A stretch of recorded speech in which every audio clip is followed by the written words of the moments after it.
Hey. The big Hi. tree. Back to end the year on a high note. I'm back. Did you miss me? One of my favorite things about being gone is listening back to the episode, and I'm yelling at my phone because I'm just so used to talking to y'all. And last week when you didn't play the intro music, you were like, I could hear him yelling at me right now. I was in my car like, play the goddamn song. We got the song. Play the damn song. We do be having the song, and I be forgetting because the conversation be going, and I just be wanting to talk. I'm glad I've punished you in the known to do the right thing. Look, here, that's the wrong one. Well, goddamn.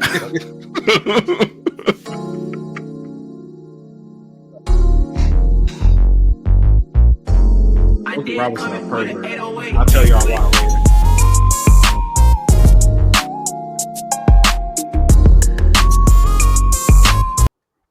Hey, man. No. Yes. We lied. Yeah. Okay. Hey, relax. We are back, man. Episode 177, Critically Unfocused Podcast. It's the end of the year, so you know what's coming this episode. Golden Cup Awards. Here's where we recap some shit. We project some shit. Sometimes we right, sometimes we wrong. Of course, the football content's going to be there.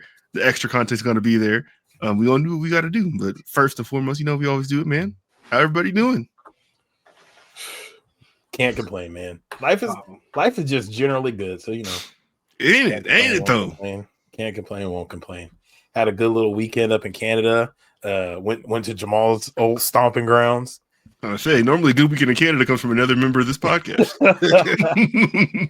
Seeing some things, heard some stories about people. I won't repeat them. Just saying the streets. Talk about you when you're famous out there.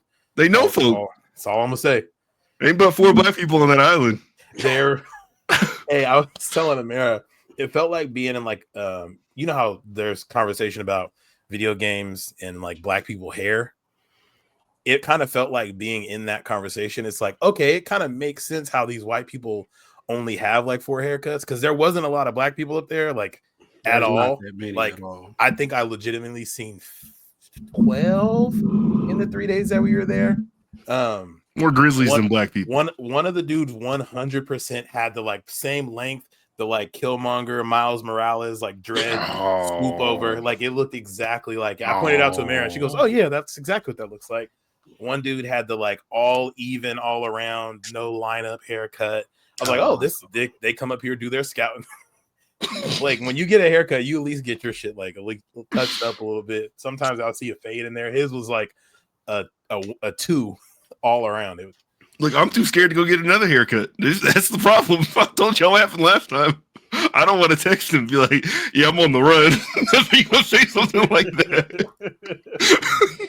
Oh man. Gave me a phenomenal cut though. Good week, good life, good times, can't complain. I love that for you. Jamal, how's your week? It was straight, bro. I'm back at work. Off 2 weeks. Get into anything fun? Nah, man, work was ass on Monday. I ain't even gonna lie to you. The person that did my route while I was gone was they kind of fucked up a little bit of stuff, but it wasn't too bad. Bro. Yeah, put her name on the bullet. The most annoying shit is when like management will know you're gone. They just calling you and bothering you. Hey, can you look into this? This says this was delivered, and I just tell them like, yo, I've been gone for 2 weeks. Ask somebody else. That was not me. Like, oh, okay. It's like, yo, they just keep asking me about stuff. You know, I was gone. Yeah, it's annoying, but happens when you're the big man, man. You got to wear the responsibility. Yeah. We got like a bunch of people retiring. It looks like next year, most likely, I will probably be in the first group of vacation picks. Pretty good. Yeah, I'm up there, seniority, bro. Top of the food chain. Yeah, man, we getting up there, bro. Shout out to some of the OGs is retiring. I don't have applause in here anymore. This is the best I can do for you. Hello, ladies. I figured for you that's probably that actually does work out for the vacation if you really like think about. Yeah, nah, man, bro. Obviously, I moved into a crib, whatever. Whatever. Oh yeah, whatever. Just like homeowner. Obviously, I moved. He just dangled a deed in our face. One of the most expensive real estate markets in the U.S. Yeah, just bought a house. I'm not in Tacoma no more. I'm a Lakewood now. Lakewood nigga now, but you know it is what it is. He did the shit.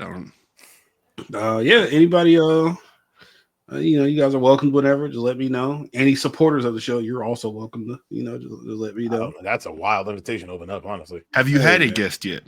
Nah. Jamal, No, I really haven't. Yeah, no. We had a request from one of our listeners. They've noticed a trend with your weekly update, so they asked me to play this TikTok for you. What is Me is you got to do something. You ever meet somebody that don't do nothing? This is a self-help TikTok. They don't play checkers. They don't do nothing. How long do you like those people for? You don't. I like people with a little bit of edge to them. They got to do something. If you tell me I don't like alcoholics, but I love heroin, I'm in. If you I love tell me heroin. you suck toes for breakfast, I'm in. You got to do something. What worked to me is Another piece of feedback I got recently was somebody said they don't like when we come on the show already laughing because they feel like they missed out on good stuff. And you can't be everywhere all the time. They're not wrong though, but sometimes I don't be knowing when to hit the button. Hey, and that's the beauty of the show. Yeah, because sometimes we'll start with the question that's like, it wouldn't have been funny if you heard the lead up to the question. It's mostly funny that you just heard the aftermath of the brainstorm session. You can't be greedy, okay? We're here every week, almost every week. Almost. Can't say that no more. At least 45 weeks a year, we're here. We'll get you to a month for sure. 100%. At a minimum. Yeah. Okay. Can't be I was greedy. thinking You can't about have that every though. minute. Like having like guests over, and like obviously like my grandma stays with me, but it's like, man, I ain't even tripping, bro. Like I'll fuck some of my grandma here. It is what it is. Make sure you emphasize your grandma stays with you. Say it now. You don't stay with her. She stay with you. Yeah, no, hey, she's like there's a room in between it, and like down the hall is her room over there. Damn, I don't know how these walls are, but it is what it is, bro. Like, you gotta wait till she leaves one day and just play some loud music. Nah, if she's here, bro, it is what it is. I'll tell her I got company over. I might shout out to you for hooking me up with an iHome. I might play something over that to kind of like drown out the boys a little bit. Oh no, nah, hey Grady, you gotta close the door, man. It depends. You just reminded me of like this. if it's something like I ain't really like fucking with, like if it's just like on some like, man, let me just fuck this something real quick. Then I could probably do my thing like kind of quietly, whatever on the sneak tip. But if you trying to show out, yeah. But if I'm trying to show out, hey man, you just gonna have to hear it. It is what it is. If you want some great grandbabies by the time before you pass, you gotta put up with some things, okay? Yeah. Let me do my thug dizzle. Yeah, it's about to sound like what's the fucking WrestleMania 26. Oh, you're just gonna be hearing that. What? Yeah, I get the reference. Totally. I don't at all. I totally mean. But no, yeah. Grandma being down the hall ain't stopping then. Superior strokes are still getting. Blake, you want to tell us about your week before I tell you guys that I'm going to tell the story of the horny old man that we sat behind on the boat after you tell us about how your week that's went. What's up. Okay. What went on this past week? Is that last weekend? He that busy. Yeah, no, for real though. Now things are starting to just wind down around here, like working where I work, things slow down around this time of year. People are always gone and out of the office and everything like that. So the pace of things is starting to slow. Yesterday I drove like 45 minutes north, met up with my cousin who is here because his wife is traveling out here for work. And I haven't seen my cousin since I went to his wedding in what's the other airport you can fly into if you're not flying into LAX? Burbank. Yeah, he got married in Burbank because he lived in LA for a little bit. And I haven't seen him since his wedding. This was probably like before I got married. So I was in college. Yeah, haven't seen him since then.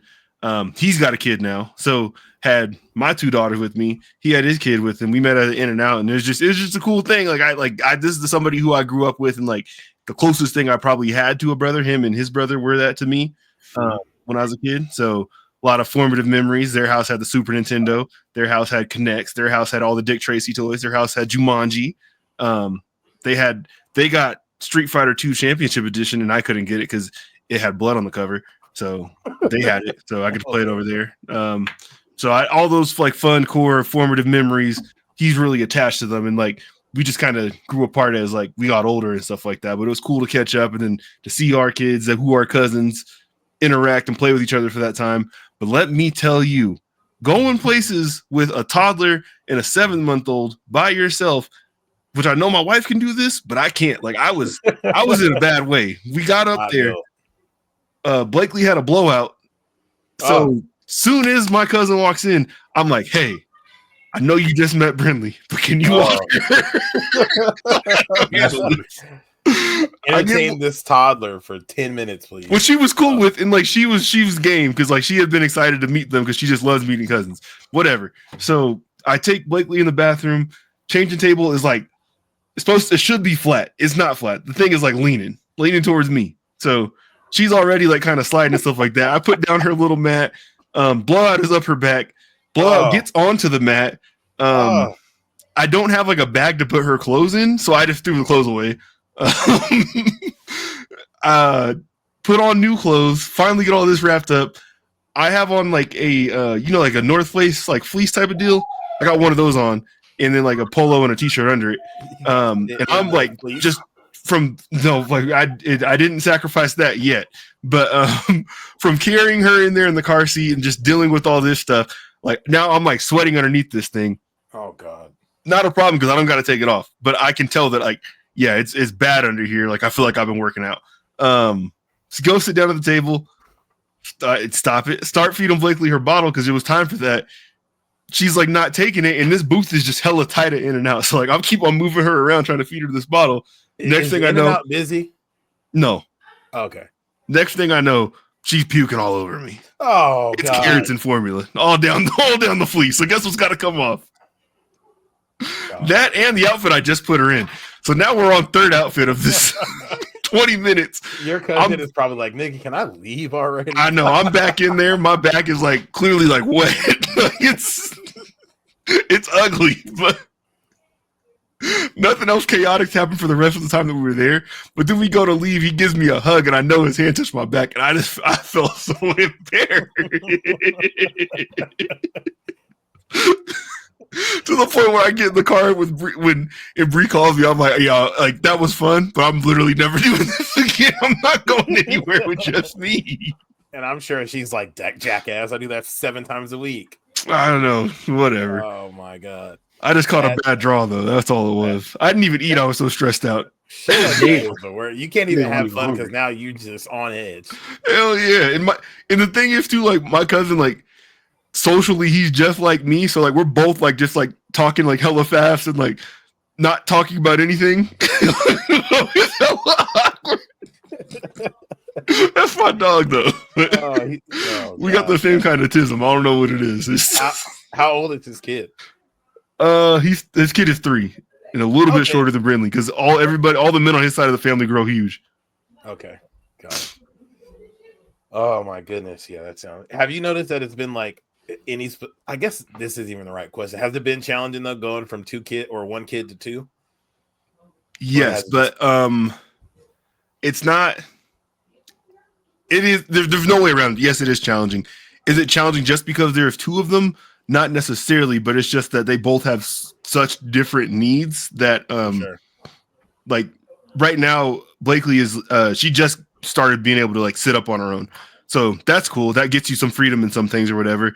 And she can hold her bottle and feed herself, but you got to position her to do that. But because she can only kind of do those things, so much of all the basic stuff has to be hands-on with her. So when you're in like a public setting, let's say like I'm trying to walk from like, I'm gonna go to the mall or something like that. I'm trying to walk into the mall and I have both of them with me. I've got to hold like Brindley's hand in a parking lot and I'm holding a baby too. So you just become very occupied and like you're trying. 4-year-olds like don't do anything direct. They always have to hop and jump around and just do all kinds of stuff. Like, so you're holding her, she's jumping like this. You got a baby in this arm. Like there's no easy way around it. So it's difficult for sure. Do you think there would have been any like less of a challenge if the age gap was any closer? Like I said that to Bree the other day. Like I kind of wish that they were closer in age, but I honestly don't know if we could have done it. So got it. Yeah. I feel like those are the things you hear a lot of parents say is like the age gap is like too big, too small. or like the 1 to 2 kids was kind of easy, but 2 to 3 was the real challenge because now you got more kids in hands and it's all. I think like I think it would probably be easier if like Brindley was like grade school age and then we had another one. That makes sense. Or if you just have them both closer than we had them, like we're kind of just in the danger zone. See, yeah, for sure. Yeah, we have a friend who she just had her 3rd kid, so she has I think like a 4-year-old, almost 4 years old, if not 4, and then a 1-year-old, and now like a very newborn. Mm-hmm. Like their challenges seem so much different than like you're trying to work in a newborn with like a schedule you already have set for your 1-year-old and your 4-year-old, and like you got activities for your 4-year-old, and now you're kind of getting to a point where you have activities for the 1-year-old, but now you got a fucking newborn that you can't do anything with. Seems like such interesting challenges. My sister, her best friend, has 2 boys who are maybe 10 months apart. Just don't even sound possible. That sounds like incredibly challenging, but also maybe just the way to go. Because like as basically once you're done with a stage, you're done forever. Yeah, you can hold on to the clothes for as long as it takes until the little one needs it, and just move on from that stuff. Like if that would have been the case with us, like there probably would have been a lot of stuff we wouldn't have had to buy this time, obviously. But yeah, it's to each their own, man. That becomes with its own challenges. Kids is challenging. It sounds. Yeah, there's no way around it. They're very fun. They're worth it, but yeah, difficulty sliders on max. Oh man, so when we went I was texting you guys while this was happening, but we went to Canada this week and we took the ferry, and I made sure to get the comfort VIP seats. Make sure my ladies is riding real comfortable. And on the way up there, we sit in the front row, so there's nobody in front of us, or just like the window or whatever, good seats, whatever. On the way back, she wanted to sit along the side so we can like look out the side windows while we're going past stuff. Not accounting for the fact that it was 5 p.m. in the winter, so it was pitch black the entire time. Okay. But because it's pitch black, that window is basically a mirror. And this couple in front of us, they're probably like mid-60s, old white couple, couldn't look more average. They're like sitting in front of us, and the guy's like reading a book on his iPad while we're waiting to take off from the dock. The wife is starting to like sew something or whatever. But like we're on the boat for 10 minutes and they're both now asleep immediately. Like they went from wide awake to mid activities to being like slumped over in their seat, sleep. Boat takes off. As soon as the boat takes off, the husband wakes up, looks over to his wife. His wife is asleep. Brings out his iPad. Me and Amara are playing like Hangman on the back of the seat or whatever. He brings up his iPad and he goes to what appeared to be Amazon.com and starts searching for lingerie, and then zooming in on like the model, because they were showing models in lingerie, zooming in on their butts, zooming in on their tits, zooming in on their crotches. And me and Amara now just sitting there like, what the fuck is happening? He's trying to make that shit jump. That's what he's doing, man. He's scrolling to the next picture. It's just another fully clothed woman, like underwear and a bra, but he's incredibly locked in. His wife starts to stir. As soon as she starts to move, because the lady's coming around asking if you want snacks, he hits the exit out, hits the history, clears it, and then it's just like, oh, I'm asleep. Oh shit. Having to clear the history on your Amazon is nuts. It's insane. I didn't know you could do that. You can do the history on your Amazon. He had that shit down to a science. So then Amara's judging him. Every time the wife gets up, she's looking at her like, you don't even know how horny your husband is. Why is he doing this on Amazon? But then you got that Peter on her thigh. That's he falls asleep. She's up for like the rest of the trip. And then as soon as she falls asleep to match his sleep, he wakes up right back to the iPad. Right now he's on like it looks like Craigslist. It might have also been Amazon, but another lingerie website, just locked in. She was asleep for like 3 minutes. He didn't even get nothing really going. The whole moral of that story is just don't be horny in public, especially when people can see behind you. That was weird. What if I had a kid with me? If I had a kid, I would record him. He popped the row before they got on the boat, and he's like, row your boat. He's trying to make sure this shit's ready when they get you back to the car. What is the Mile High Club version of a boat? Like the Yacht Club or something like that? Gotta be. Yeah, he was trying to get freakier than Marvin Albert. Underway. You should have recorded him and put him on TikTok. Dog, I'm so mad because I'm texting you guys about it, and then when I finally take my phone, like I go to take a picture of it, his wife wakes up. So I'm like, oh fuck, okay, whatever. And then the next time he does it for so quick I can't even get a picture. I wanted to get some content to farm. Hey man, people be too horny, bro. Yeah, that's a level horny. It just was like Why Amazon? Like, I guess it makes sense. Don't go to Pornhub. So if you get caught, you can be like, no, Hell I was yeah. looking for books. I was looking for draws for you, Miss Flat Ass. Yeah, because if you get caught looking at that on Amazon, that's okay. But like if somebody like goes to like the people that run like the boat, whatever, like the attendants, whatever, they're like, yo, this guy's I'm literally telling you on right now. You know, I'm he might judging have my tried. wife. Maybe the boat had a web filter. That's possible. It's like I had to get this shit out I didn't regardless. think about that. There wasn't good coverage the whole trip, but I guess when he was looking, there was decent coverage. Apparently, there's problems with like Wi-Fi on planes right now. Like it's been hacked or like not working? No, it's just not working. There's lots of flights not having it. And then, you know, you combine that with the other stories in the news. It's like, what's going on in the air? I don't know. They're all fucked up. Wi-Fi not working on the plane is so ass because if you need to use the Wi-Fi on the plane, you are not prepared to be without Wi-Fi on the plane, and it is not a good time. Not a good time. I've never used Wi-Fi on the plane.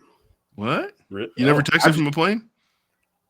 No, not really. Like, because once I get on the plane, I either try to go to sleep or I watch something like on my iPad on airplane mode. Look at you, Mr. Respectful. Yeah, nah, we get with T-Mobile, we get free internet. I'd be on the internet as soon as we get on that bitch. Hell yeah, I didn't know that either about the T-Mobile free Wi-Fi shit. It's not every air carrier. I know Alaska, which is who I fly with mostly. Yeah, one of the homies said he used my number. It was using the Wi-Fi. I was like, what the fuck? I didn't even know that was a thing. That's kind of crazy. Yeah, should have reported that nigga to the authorities. It's not me. Fraud. Yeah, That's definitely Get the fraud. marshals. He up there looking at something crazy on your number. yeah. Nah. He in the Sky Mall about to buy it all. Oh, I meant crazier than midget porn. That's pretty run of the mill, but no big deal. Cool. Anyway, Glad to have you back. thanks. Oh yeah, man. We missed you, bro. Yeah, I was happy to hear there was very little slander of my name last week. I kind of shocked you guys were so tame. Had Yeah, to I was focus still on the mission mission at and I hand. wasn't comfortable yet. That makes sense. And it's the end of the year, bro. You know. Oh, you were in the holiday spirit? We Yeah, wanna wish folks I well. respect it. I respect it. 10-point lead for the Bolts. It's not safe. Are they up now? Yeah, we They're up. are with it. It's not safe. I would love for Cortland Sutton to catch a garbage time touchdown, though. I tell you what. I tell you what. Oh, Bo Nix. For those interested, we have reached our fantasy football playoffs. I'm facing off against Jamal in the semifinals currently. Yeah. He got Jaden Daniels playing against Philly, so I feel like he's going to get his revenge. Go for like 40 points. Or I don't know if something I'm starting him, bro. I might start Jared Goff. against Chicago. Yeah. Chicago don't. stinks. They do out loud. Yeah, they're ass. Yeah. And Oh yeah, Jared and then Goff- I play you in the other league, right, Blake? yeah, that's a dub. Yeah, we'll see. I've been doing it to everybody this year. I lost one game. I think it might have been to you. I don't know.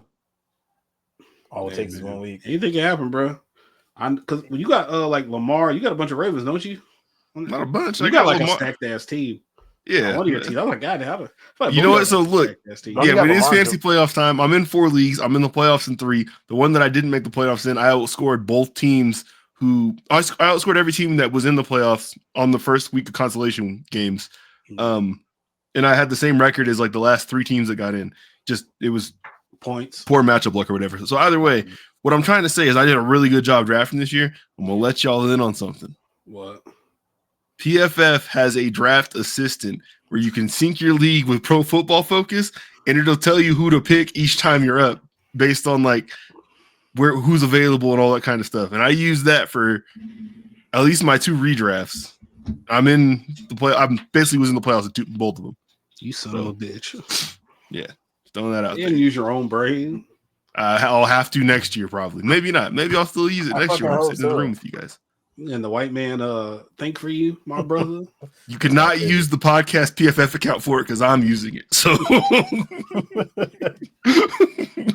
I didn't even know you used that for your draft now. Hey, hey, your team's good as hell, bro. I was like, I'm shit. glad they told you to pass on Saquon. Got me where I am. it got me where I am too, man. You have one more win than me. Whole lot more points. Not really. Whole lot more points. Pull it up. Hold on. Oh, Points for it. I Say think that. I'm number 2. So you can't have that much more. you are number 2 by a mountain.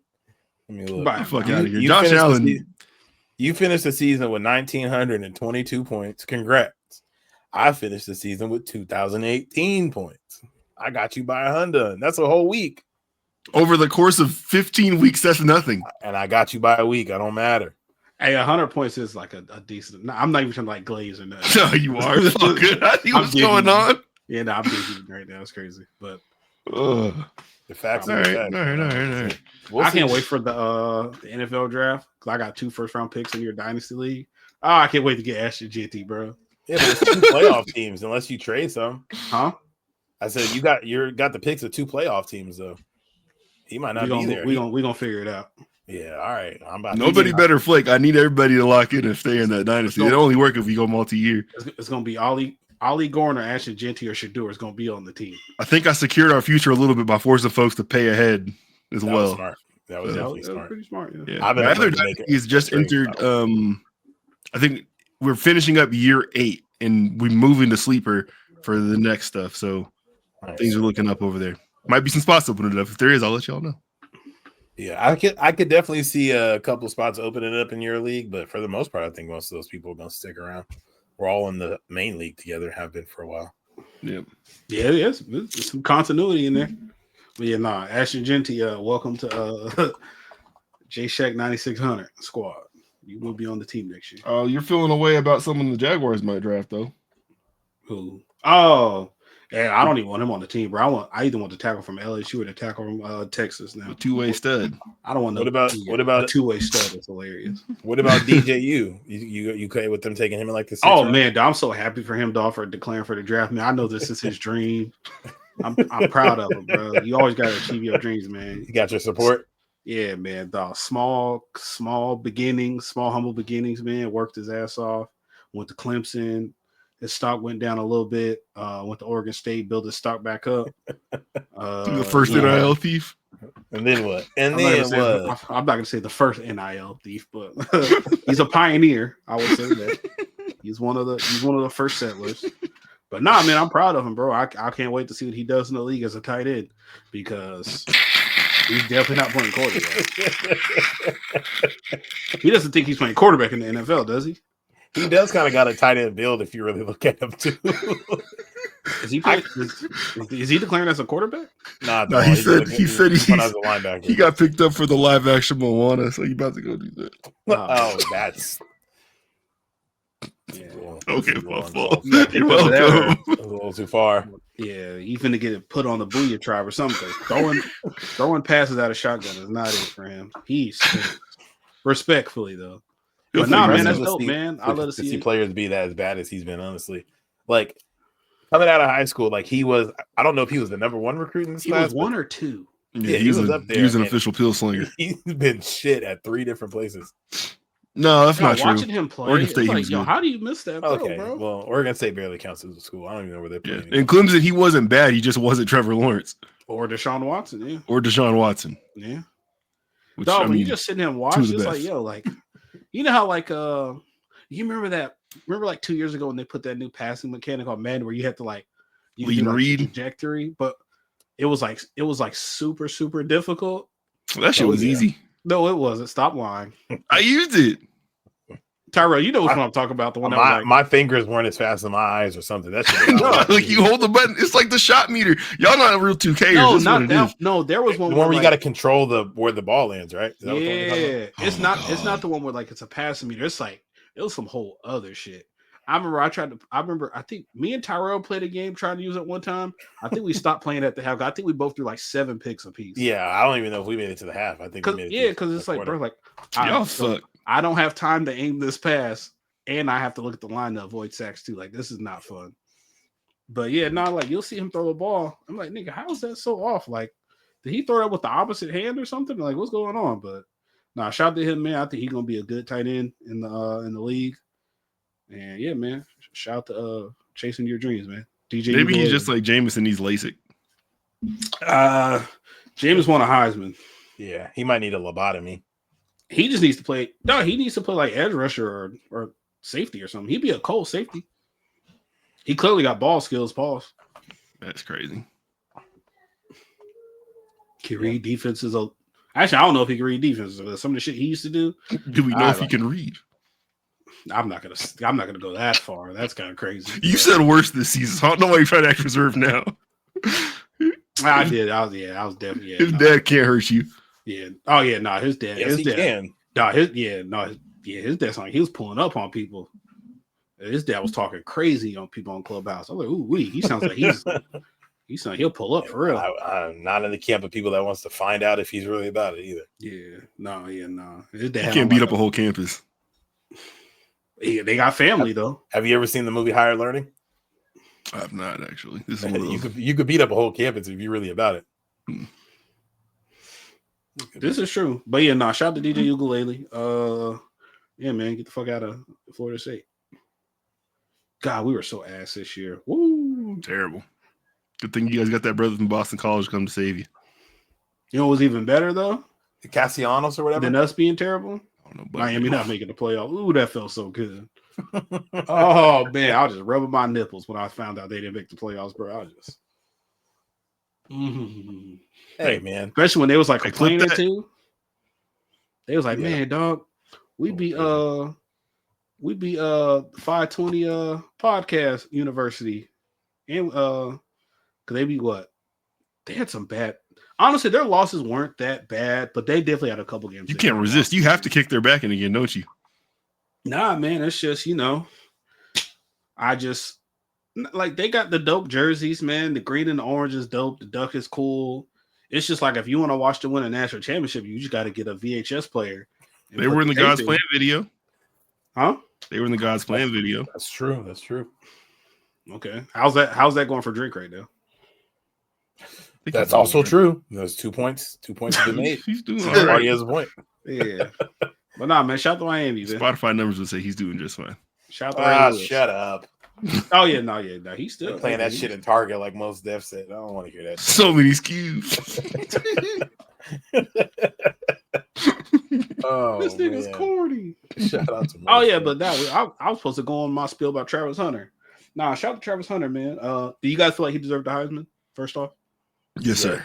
No doubt. we're all in agreement here. Okay. Yes. I think that people are No over controversy. kind of reacting to Ashton Genty not winning it. Like I do think it was an incredible season, but like so one of you guys posted like all the full Russian list, and it's like, okay, it is a crazy season. He definitely deserves accolades for the crazy season, but this isn't so far away from like anything we've ever seen before. Mhm. All them He's other really- dudes is at top schools, like actual program. Yeah. I'm like when I thought about Melvin Gordon was the person that kept popping up for me because he Big was Ten. a factor in college. Like he was doing it to whoever he played. Melvin Gordon was fucking cold. Yeah, and I think he also had like 25, 26 touchdowns or something like that. Like, Yeah, SMU crazy. at the time was in the shit too. Like there wasn't no slump shit. yeah, and I don't remember who won the Heisman the year he had 2,000 yards, but I don't think he was even like close to the conversation. He definitely wasn't in New York. He probably was like a top 5 vote getter. Here's So what like this wasn't so crazy. And Travis has done something that we have literally never seen before. And I might slander him as a receiver a little bit. I don't know if he's going to be all that in the bag of chips in the league, but the nigga was good enough at both positions that I think it should have been a no-brainer Heisman. I don't That's awesome. understand like what happened to the discourse as well, because like I feel like throughout our lives, like we've had like our Colt Brandons, we've had our Graham Harrells, we've had these dudes who are putting it on major at different programs that are having various levels of success, but if you're at something that's less than a power 4, that rarely ever translates into a Heisman, like if ever. Absolutely.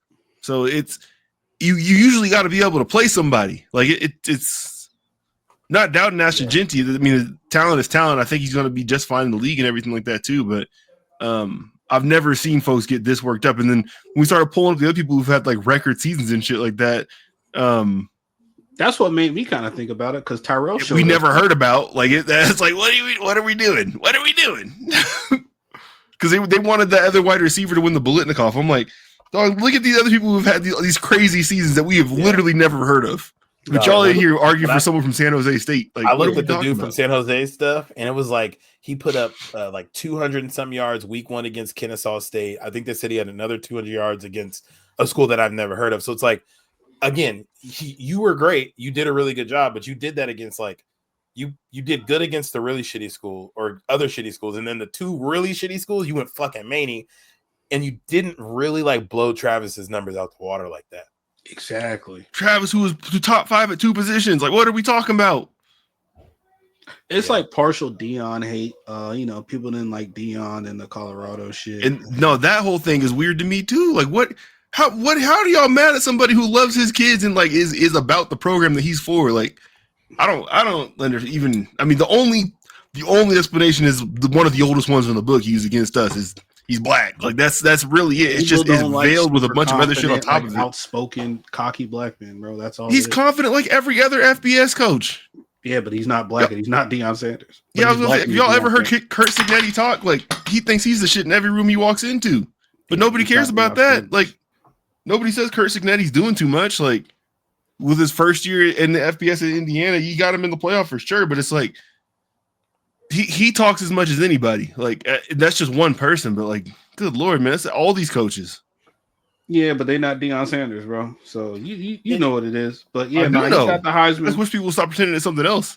Yeah, people swear it's not that, but it's like it is what it is, bro. People don't like a super brash, confident black man. I watched Rich Rodriguez introductory press conference. Same thing, talking his shit as he should be. Like he was talking cash shit too. Yeah. He said any other Pitt fans want to leave like now, like because someone was booing in the crowd or whatever. And he said, I was about to get down there and see if you really about a hard edge. Like he was on his shit. Like he's doing what he's supposed to do as a leader of a program. But folks Dion don't even curse. Like he don't even curse. He's just about ball and Jesus. I hate it. Pretty much, bro. I hate it too because it's like then it puts us in a weird position. Like when you want to have a valid criticism of Dion, I never want to be on the side of those people who are like ranking on him just because he's black. Let's all give one valid criticism to Dion. What's something he's done that's wrong? I just didn't really like how he left the Jackson State situation, or really kind of how some of the stuff played out there. Okay. Other than that, I don't really have one. Like I don't really have a problem. Yeah, I kind of wish like. But then, like, if you mention I get the opportunity. Like I mentioned that when he left to Colorado, then it sounded like I'm on the side of the people who are like, he hasn't done shit to belong at Colorado. It's like, okay, wait a minute. I'm to win school? Not I just kind of wish he would have stayed at Jackson State and maybe not said they broke his fuck on the way out. That was what I was saying. I'm not with all the he is not a good coach and this, that, and the third. Clearly a phenomenal coach. Jackson State made it back to the SWAC championship. They doing just fine. They're still broke. They balling. They're still broke. Yeah, Jamal's boy Charleston White went down there and he was like, I apologize to Dion now that I see how broke these niggas are. That's my bad. I hope we can leave him at 2024. And when I say leave him at 2024, I mean 6 feet deep. There's zero chance. He'll come back up later and I'll bring that. I hope he so my one valid criticism of Deion Sanders. So I guess I can do this by technicality. His son's name is also Deion Sanders. The intros on his YouTube channel are far too long.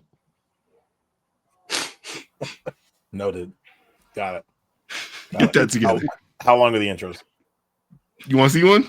No, sure. Yeah, why not? Yeah, we have nothing better to do. All right. His channel's so Deion Sanders Jr. goes by Bucky. It's his name around the place. Channel is Well Off Media. If you're a big fan of Deion Sanders, like senior, channel is really cool because you can just like watch this channel and follow everything going on with the program and that circle and stuff like that. But watch this intro. She's a paperclip. Looking at he puts up like 3 videos a day. He's on his stuff. Yeah. He does all our social media, so all the stuff you've been seeing, that's him. 100 mil I needed, the glory I needed. I took L's but walked around like I was undefeated. This is the same intro on every video. I still woke up and chased it. They told me to find myself, instead I want to find a way.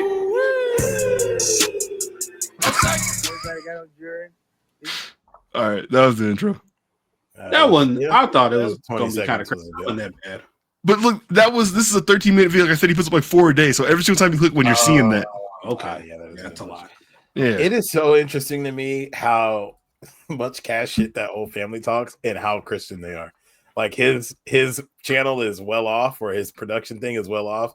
And then he has the 3 crosses right next to the Well Off, just is like, so we good and blessed. Try it. blessed and highly favored, clearly. Come at us if you want to. We have Jesus. Who you got? Does Dion appear in any of that kid's videos? All the time. Okay, I'm just making sure. I know he got rankings of his kids, and I don't know how he treats them if they rank a little low. I think Bucky's lower just because you don't play ball, but I think I he'd remember his be under his dad's elbow all the time. Okay, I respect it. Travis is in there heavily. Shador is obviously in there heavily. Shiloh be in the cut. Shiloh certainly was the bad kid growing up. Shiloh getting a targeting call every now and then. You know. Did you ever watch the Deion Sanders show that he had with his wife? No, but I've seen a clip from it where he was explaining the game they played called Six Balls. I don't heard of that? I do not that. Where they all go piss up against the side of the shed and there's 6 balls. What's the game? It's just peeing. So there's no game. It's just go pull your dick out. It's just peeing with dad. Okay. Yeah, not okay. All right. I've got nothing more to add to that. Damn, we kind of took over Jamal's Heisman rant. I want to know what you're about to say about Travis. Maybe he got some thoughts on his girlfriend. My fault. King is back and come back, King. I will just point out the Travis discourse has been so interesting because we've just never talked this much about college football or college athlete in general's like personal life that I can recall. I was gonna say talking about their girlfriend because AJ McCarron dominated the conversation for a little bit. I for sure. Yeah, she was one of the ones, but doing his thing. And I know that Travis and them got the like streaming shit, but like the intimate details of their relationship are so like have been talked about so much, which has been weird. People pulling up clips of like, oh, she said this, he said he used to do that. All very interesting, all very weird. I don't like it. I don't like people getting online saying like, oh, he needs to leave her, which I don't really care about the people coming online, but then don't like Shannon Sharp. I just saw fucking Bow Wow was like, oh man, he need to wake up, bro. You need to wake up. And they're doing it under the guise of like, I'm just looking out for him.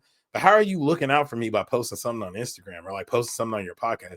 You could call him. Like, I'm sure you could get his information. You could DM him. There's a way for you to get in contact with him. For sure. Shannon Sharp, especially, like, I know Shannon got Deion's number. He could for sure. Oh yeah, and I'm sure Deion's gonna feel a way about that too because you don't know you don't know that young man. And I get things are being presented away. People are gonna nitpick at everything. They want things to look away when it comes to him. But you obviously we don't know Travis Hunter, like period. And sometimes he lets us into his life and everything like that. But ultimately, like you don't know what makes him tick. You don't know what makes him comfortable, what makes him like excel in life. Like he's obviously doing very well and had her by his side since Jackson State. So yeah, something's working over there. Yeah, I don't understand it. Now, why Bow Wow? You got your own kids. Why are you talking about Travis Hunter? That's insane to me. He's in the zeitgeist right now. That's what it is. Yeah, it shit is weird. Shit is weird. I hope we don't see this like continue to be a trend of just like digging into people's lives. But then it's like so people are so picky about like how they feel about certain stuff. I remember how much like I don't know if you remember CeeDee Lamb when he got drafted. He was sitting next to his girlfriend and he like snatched the phone from her. People were super hyped up about that. They love that. Or if you got a white girlfriend, then they love to see your mom push her away from you. And it's like, I don't know, people just act so weird about these like strangers' lives and like who they're fucking. So we latch on to those moments, and I know we've definitely reacted to him and everything like that. But CeeDee Lamb could still be with that same woman. They could be happily married. We don't know. Like that's just not something that necessarily we're digging into, and nothing the media's catching on to. These rare moments where people's private lives become public, and their private lives aren't set up to be public. It can definitely be jarring, but it's for sure. If folks is happy when they go home at night, like that's really all that really matters. Yeah, and people have so much to say about. Oh, well, did you see her at the autograph signing? He's got to be in hell. Oh, okay, sure. Yeah, I will say this: she's kind of setting him up to look a little lame. So when she made that 7-minute video, I listened to it while I was working because you watched the whole thing.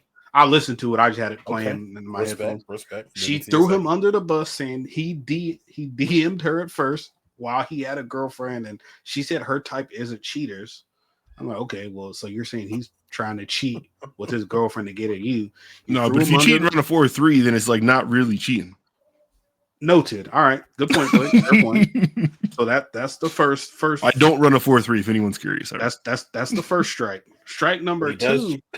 No. Strike number 2 is when she was saying he's like perfect in her eyes. He doesn't drink or smoke or anything of that. And she said, "Oh, I'm Mexican. I drink. I got tequila in my veins." Travis would drive me to parties and wait in the car for hours while I go party and go do my thing. That's strike number 2 of looking lame as fuck. I'm not gonna lie. If one of you two, if I found out one of you two niggas was doing that, I'm judging you. I would tell you. I'm like, come on, my guy. Are you serious? Can I give a devil's advocate? Okay, give me a devil's advocate. So, as we know, Travis, avid fisherman, people do go catfish hunting at nighttime. So he could take her. She didn't say that though. She didn't, but he's like, if he knows, like, okay, there's a creek right around here, I'm gonna drop you at this party. Just tell me when you're ready to go. I got my shit in the back. I'm gonna just go fish, and then I'll swing back around and get you. Okay, devil's advocate. I get it. Just so the like the top recruit in the nation isn't sitting down the curb outside of this party in a college town. But she said he would wait in the car for hours while she go party and drink. All right, in the car. Number 2. That looks my story out of there. If I found out one of you guys, I'm talking to you like, hey, bro, what's going on? If you need something to go do, hey, bro, come pull up on me. I'll kick it with you, my guy. You come chill at the crib, or I'll, we go do something. Oh. That's what that random little chair be in the hotel rooms. Please, not the cup chair. And then what's strike 3? The sit at the party shit. She said he was about to be a cheat. How about her not standing up when he got the award? Oh, she kind of made an excuse for that, but I will say that's kind of like, it's like, yo, like somebody else got to tell you the last person to stand up and the first to sit down. It's bad optics, but she kind of explained it. But it's bad optics. It's like, yo, bitch, like I won the Heisman. You better be standing up and over cheering. Like, what the fuck? Like, but see, if she over cheer with all the discords that happened, look how happy she is. This nigga, about you're right. There's no winner right there for sure. So honestly, I just have the 2 main strikes. You threw me under the bus saying, your type isn't cheaters, but you telling me I'm a cheater because I had a girl when I DM'd you, and then you got people thinking I'm lame as fuck. You got people thinking I'm just sitting in a car while you're drinking and smoking and going to parties. And she didn't say like, oh, he just there for like 15 minutes and he go home. Like, bro, you got me out here looking lame, bro. And I haven't watched any of those videos, but didn't he tell that story first? About what? About how they met and stuff? No, about him sitting in the car. Like, I haven't seen him tell that story. She told that story. Okay, I thought I saw something that said. But he told them about like how they bet and all that stuff, and then like she said like, well, she kind of cleared up like, oh yeah, when he first DM'd me, I left him all red, and then that's what she cleared up by saying he had like a girl and all that stuff. But either way, it's bad optics. Like I came in, and like, yo, you're right, like it is their lives, but it's like, yo, like these people are they're in the public, bro. Like they're like celebs now, and then it's like, yo, like. Once you're a celebrity, bro, like that's the price that comes with fame and celeb, bro. Like they're gonna get that coaching, I think, probably and figure that out. If they're like for real about this, what they seem to be, I figure there's probably resources available to folks in their lane to kind of button that up and make it easier to be you, I guess, like yeah, for sure. You don't got to give people more, but you can definitely make a point of presenting certain things, and then that will kind of smooth the narrative about y'all, let you live your lives in peace. Yeah. But yeah, and they're young, so whatever. Like it could be a real thing, or she might have like planted that flag and she caught her a lick easily. Cause like from the outside in, like from me judging, it does kind of seem like, yo, maybe he feels like this is his first like bag chick that he's bagged up and he's knocking. He's kind of like just putting up with shit. But it is what it is, man. There's definitely a beauty to women that will allow you to be you if you isn't like Mr. Extra and shit like that. Like and he's not. He does, like you said, like all he seems is like sports and fishing and stuff. And we know he streams and he does seem like a genuine good, cool dude. He like hopping on the stream like in the full like furry onesie and shit like that. Like he's definitely just a weird dude, I think, period. So it's like if she's cool tolerating probably the time it takes him, he has to dedicate in order to be the athlete that we know and love him as. And then the counterpoint of that of him being sort of this like inside the house or off in the wild by himself introvert, like that's just a weird combination of things together. And if like they're compatible together, I think like it is probably cool, I guess. I don't know. I don't know where I was going with that. I lost the bit. Yeah, this seems like a situation where a lot of things can be true at once, Maybe something fishy going on. Maybe it's working out great for him. Only way to know is find out and see. But everybody don't gotta take it so hard on him. No, yeah, for sure. Players She do fuck got up my too. boy out here looking lame though. Like he to could the be point where I fucking don't up. even want him on my team. There has been a couple. The Lil Wayne thing was a little troubling. Was a little Now troubling. that's nasty. That might Strange. be that's the most egregious one to me. Honestly, I That's what didn't gonna like ask it. y'all. Didn't like it. You let a Mexican woman put you on Lil Wayne and you're from Florida. And we just seen his dad posted up like a like an extra in a TI video from You said his 05. dad looked like Shawty Lo, and I'm like, he got very Bro, much. his does. dad So was that just like- picture was old. His dad, I think, had locked up for some years and just got picture- out I the picture said with what I him said. What in front of the in the Florida State gear. Yeah, but that was old, but that would have been 3 years ago. Or 4 years ago, maybe. Well, I mean, he probably committed to Florida State while he was in high school and did those like promotion pictures. Shit like Okay, that. So you got to figure. 6 years ago Yeah. at the most. So hold on. But my point is, like the article that I got that from, it was about how come his dad wasn't at the ceremony, and on top of him just getting out of prison and everything like that, he said like this was always the bar for Travis. Like this is not something that I'm going to show up for. I'll be there at the draft though. And he said like the draft and like a wedding or something like that. But Heisman, like, no, that's not. We knew this was going to happen. Like basically, that's what he said. How do y'all feel about that? Like he knew he was going to win the Heisman. Yes. Oh, That hey, man, doesn't salute, seem brother. like a good excuse to not be there.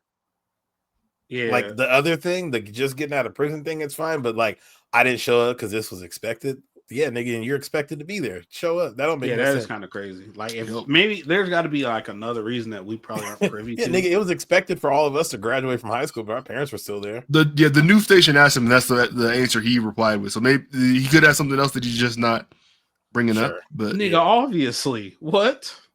I guess unless they fight like fucking Peter Griffin and the chicken, bro. He should have been there at the Heisman ceremony. Like what the fuck? Like that don't make no damn sense. Like my son won the Heisman and I won't be there. Just say I'm on parole. I mean, I guess you don't want to tell the newspaper I'm on parole, but you had a 10-year sentence and got out in 6.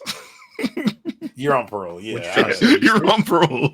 You're on parole. No, but yeah, either way though, man. Shout out to Travis, man. He a good, and there's nothing wrong with being like a square kind of dude. Like bro, like nigga, there's nothing wrong with being like a square. Like there's nothing wrong with being square and being lame, but like is there a difference between like corny and lame? I think there's a difference between corny and lame. I feel like being lame is like being lame is being a bum. Like, you know, you could be poor, but you're not a bum kind of thing. Yeah. Being lame is a mindset. That's something you putting on every day. You waking up and you're being lame. You think he's lame, or you think he just looked lame? I think he's lame, bro. I don't think he's lame. So being a square, there's nothing wrong with being a square. I think Russell Wilson's a square. Nah, he's kind of corny and weird too, though. Yeah, but Russell Wilson, like, this ain't the best. I'd say I have square tendencies if I'm not a square. Yeah, nigga, I'm a square nigga. I fucking read comic books and manga and stuff. And stop. No, like I have like some square shit. Like, bro, like no, you enjoy some square activities. You're definitely not a square. Yeah, I can't be at times, bro. Sometimes I don't feel like going out drinking. Like, I'm finna read Batman on my iPad.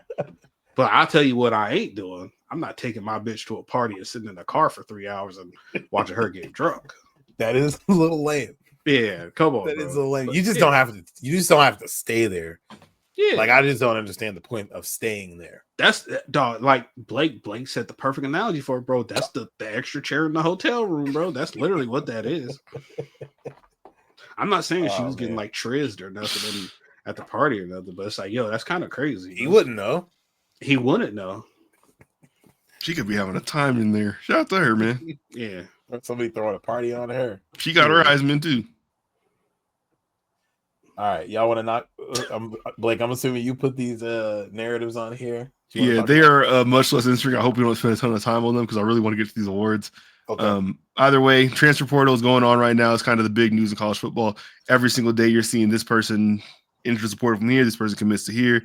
Mateer from Washington State just went to Oklahoma. There's a couple of the big ones going on. I know Colorado just got a quarterback from Liberty who played really well the last 2 years. But either way, we've had players from Penn State who's in the dance say that they're entering the portal. We've had players from, I believe, Clemson have left. Washington State has players leave. They have a bowl game to do besides Mateer. Just every single school is having some type of like people leaving when they still have a game left on the schedule. And it's putting programs in a really weird spot. Marshall already had to pull out of their bowl game because they didn't have enough active players left. They had like 3 linemen left or something like that. I did see that they lost like 25 players or something. Yeah, from decommits. Yeah. And every school handles it differently. Like Washington State, they took a vote and said players who went to the portal are still eligible to play in the bowl game. Like the players voted on that. Texas is at like a hard line policy where if you enter the portal, you're no longer on the team. But either way, it's just putting all these teams in a really weird spot, and kids who like worked all year to get to the postseason and are in it now in a spot too where it's like, damn, like, am I really going to play like that here next year? I have a chance to get some money. Like, I kind of need to take it right now because the money is here right now. So they're leaving the programs with food still on the table. Like, how do y'all feel about that? This shit's kind of weird, ain't it? I don't like the timing, and I don't understand why the timing has to be what it is. So it's because of the school year. It's a matter of getting them on campus for the next session to start. Yeah, and so I guess that's where it's like with the transfer portal being a thing, with NIL, I think it's still like flawed and the payment should be kind of in a different form. This is just moving further and further away from them actually being like any type of student athlete. Like if you can leave a school, if you go there from what football season, so August to December, so the first like half of the school year for real, you're going to be there for the school year. And then you could just be like, oh, actually I got to go to this different school. You're not going to school. Like not in a serious fashion, no. Yeah, like, and some of these kids, you know, will end up graduating, and some people probably hit the portal and still graduate. Yep. So I can't like shame everybody for doing it, but yeah, it seems like you're getting money to go play somewhere else before your full season is actually over halfway through the school year. Like, what are you actually accomplishing in here? And most of you guys aren't James 8, but you need the money now. So somebody's willing to pay you now. I get it, man. You got to get that money now. Yeah. Like, the timing just doesn't. I don't know. Most people know if they have a realistic chance of going pro. I feel like. Because I think the Penn State situation, their backup quarterback left, but they had one of them quarterbacks who was like a super athletic dude, so he's using a lot of packages. And Drew Alar, the starter, he said he's coming back for another year. So it's like if you're that backup, it's like, yo, I'm not gonna play next year. Like, but I don't know what school like UNLV is like offering me however much. Like, so I'm gonna leave now when we're in the playoff. Like, but people used to just be nice behind somebody. Like, I'm either going to take your job or as soon as you leave, I'm gonna wait to, because you get to the league off of like, if you sit for 3 years and you have a fire senior season, you can go to the league still. Or if you like don't play a lot early on, Michael Penix just went to the league in the first round and he really got like 2 real good seasons under his belt for real. For sure. I guess he had like no more. He was 29. He had a good one in Indiana before he left, but he got hurt too. If you have your senior season, USC used to put them quarterbacks out where they play one season after the previous dude left because he stayed for 3 years or something like that, and they still go into the league. So I don't know. I think some of it you got to stay and compete if it's like you're a quarterback who's supposed to be nice. Everybody's situation kind of allows them to do different things, though, right? Because like Arch Manning is in a unique place where he doesn't need the money, so he can wait as long as he needs to wait. He's not like desperate chasing the bag or nothing like that, right? So he sit behind Quinn Ewers for 2 years, and then he's going to play next year, obviously, and probably. So I think that situation is a great point. Like Arch Manning came into college with the amount of hype behind him that people feel pretty confident that unless he fucking stinks at some point in college, he's going to the league. If he was to sit behind Quinn Ewers for 2 seasons, there would be no issue with him still getting like going to the league. Mm-hmm. Like, so even if it was like he wasn't getting that money, it just wouldn't make sense for a player like that to leave. I feel like in the past, but now it's like, yeah, I can go start at Oklahoma right now, so I'm just gonna go. But see, you keep bringing up the league portion of it, and I don't even think that's a factor in this because I don't think John Mateer like realistically like is going to be an NFL quarterback in any sense of the form. He's good. He's an air raid guy. He gets the ball out there. He puts up big numbers. But I'm sure it's a matter of what kind of money can I make in Pullman versus I can make down at Oklahoma. Like, that's night and day. How drastic do you think it is? Like what do you think the pay he would get from staying at Wazoo is? Massive. Massive. Like Washington State is in the pack too. No, yeah, I just wanted what do you guys think he's getting in comparison? Let's say if he got $200K from Wazoo. I'm guessing. I don't even think he got that. Okay, let's say 80. 20,000.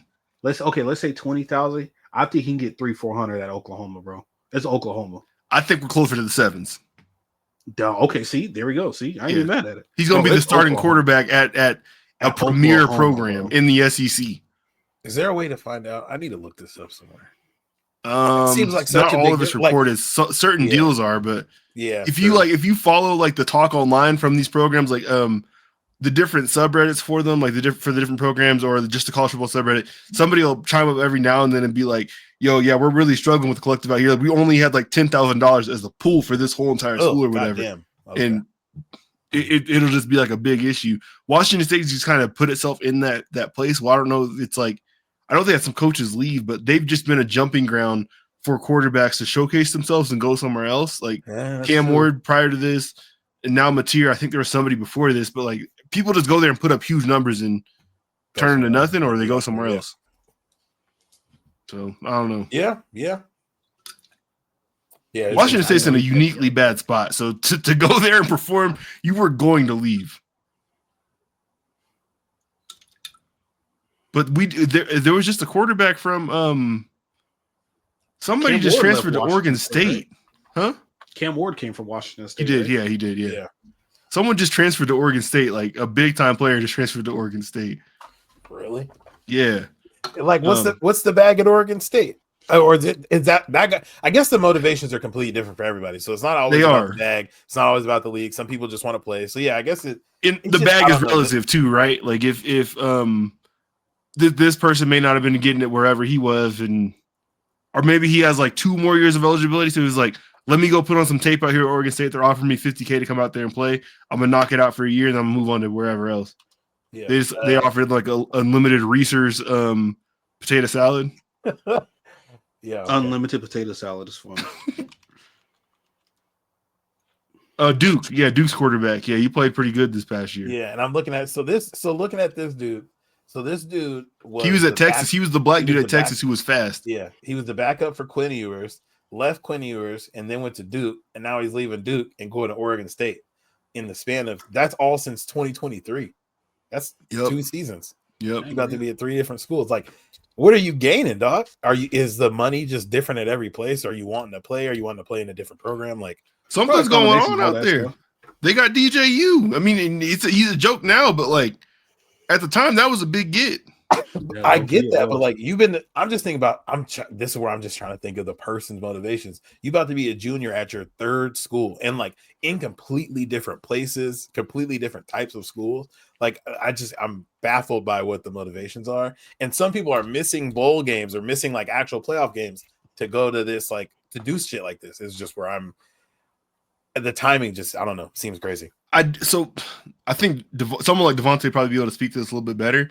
But I do know quarterbacks specifically will chase coordinators because, like, even if coordinators aren't named to us, they might be named like on the 7 circuit or in one-on-one quarterback coaching and shit like that. So it's like, let me go out here, get this work in, put this tape in with this one guy for this 1 year, and then we're gonna see what's on the table for the next year. And it's not necessarily like financial motivation, but it's like I know I have a chance to be QB1 at this program. I think I'll go from this level to this level, and we'll see what's opened up after that. Yeah. What a time!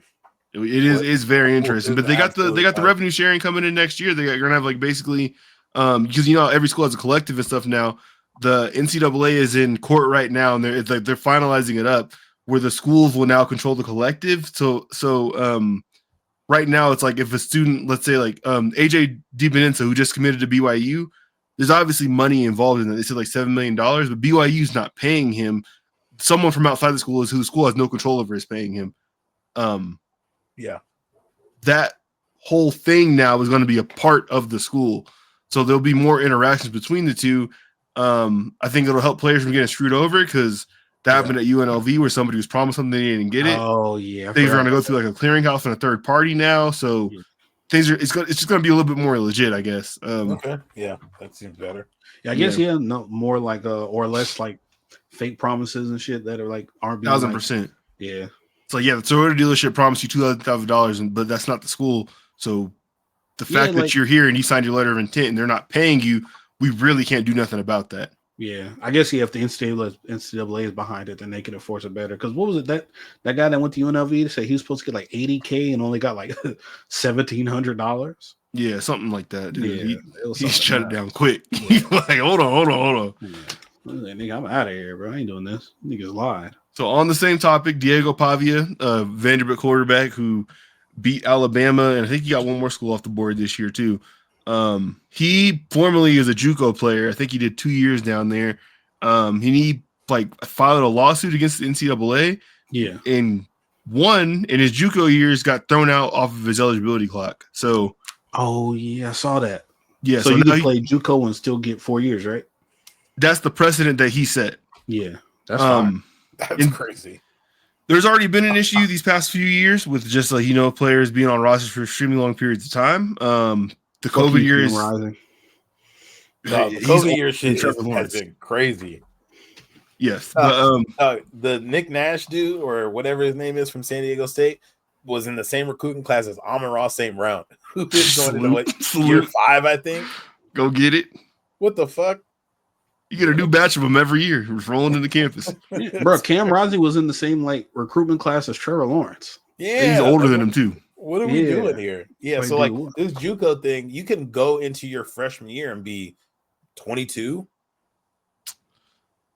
I don't think JUCOs go longer than 2.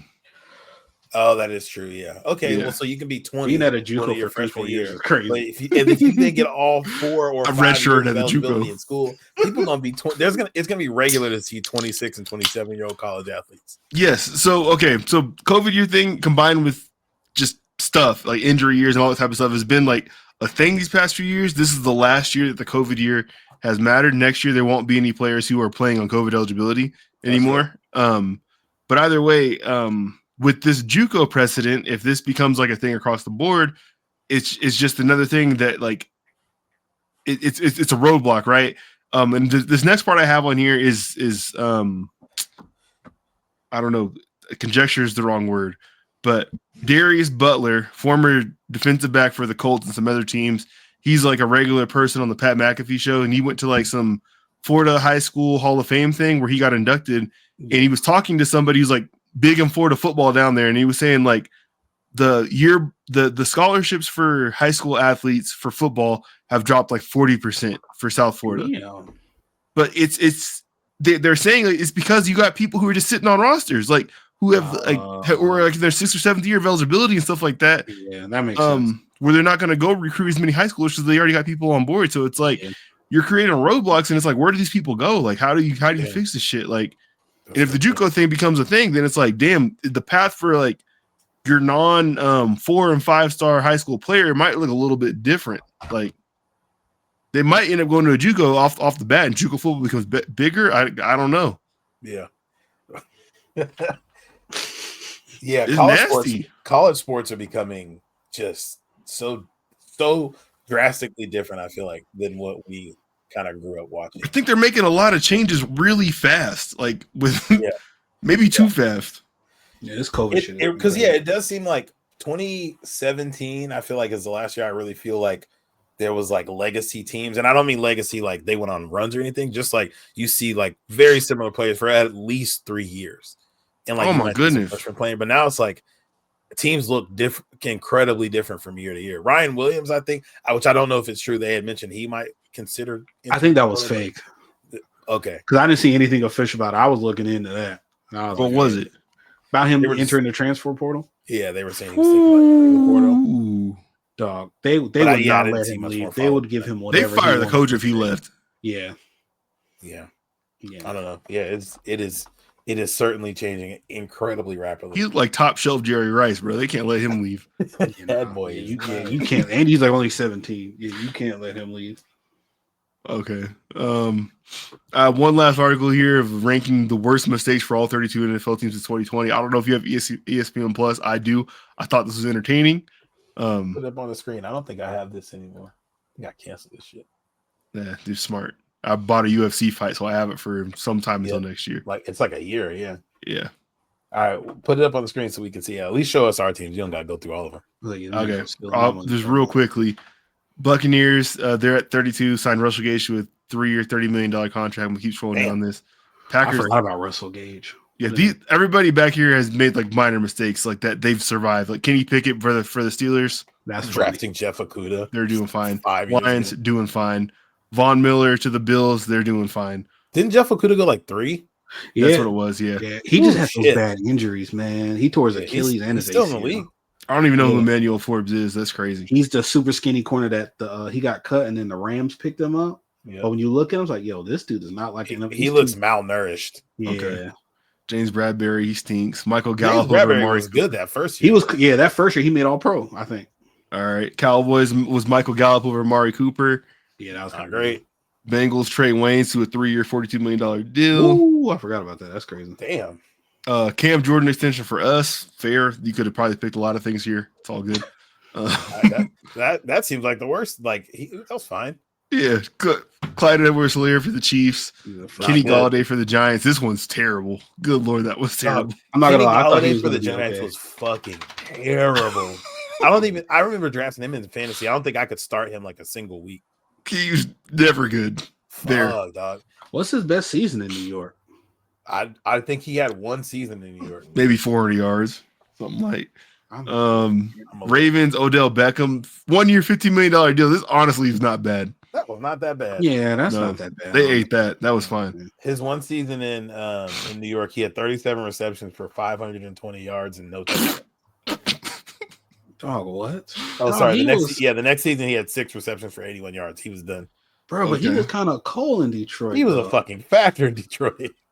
Colts, first and third round picks to the Eagles for Carson Wentz. That looks terrible now. At the time, that was probably a steal. Yeah. Damn. I forgot they gave up that much for him. Yeah. He was not good. Chargers, JC Jackson, 5-year, 82 million. That was 2 years ago. Jesus Christ. He had maybe one good game for the Chargers. Yeah, then he like fucked up his leg or something, right? He's toasted now. When he got there, he was immediately hurt, and then he came back. He was good for I think that he sucked the first couple games, and then he kept getting hurt, and then he started like getting in legal trouble.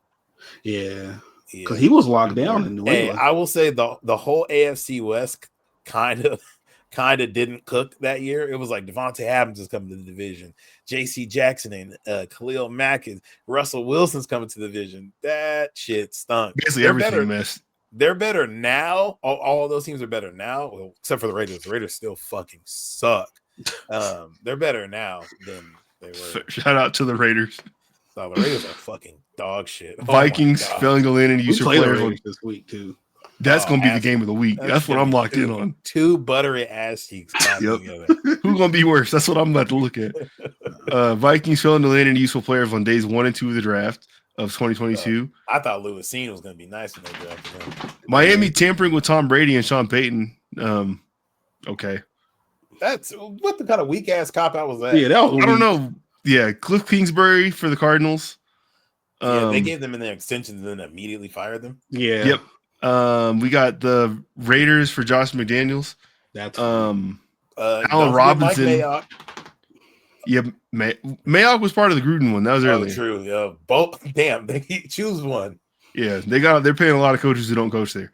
Allen Robinson for the Rams, 3 years, $46 million. I thought that was a good signing too. Should have been 2 first round picks for Jamal Adams for the Seahawks. That's terrible. This should be higher up.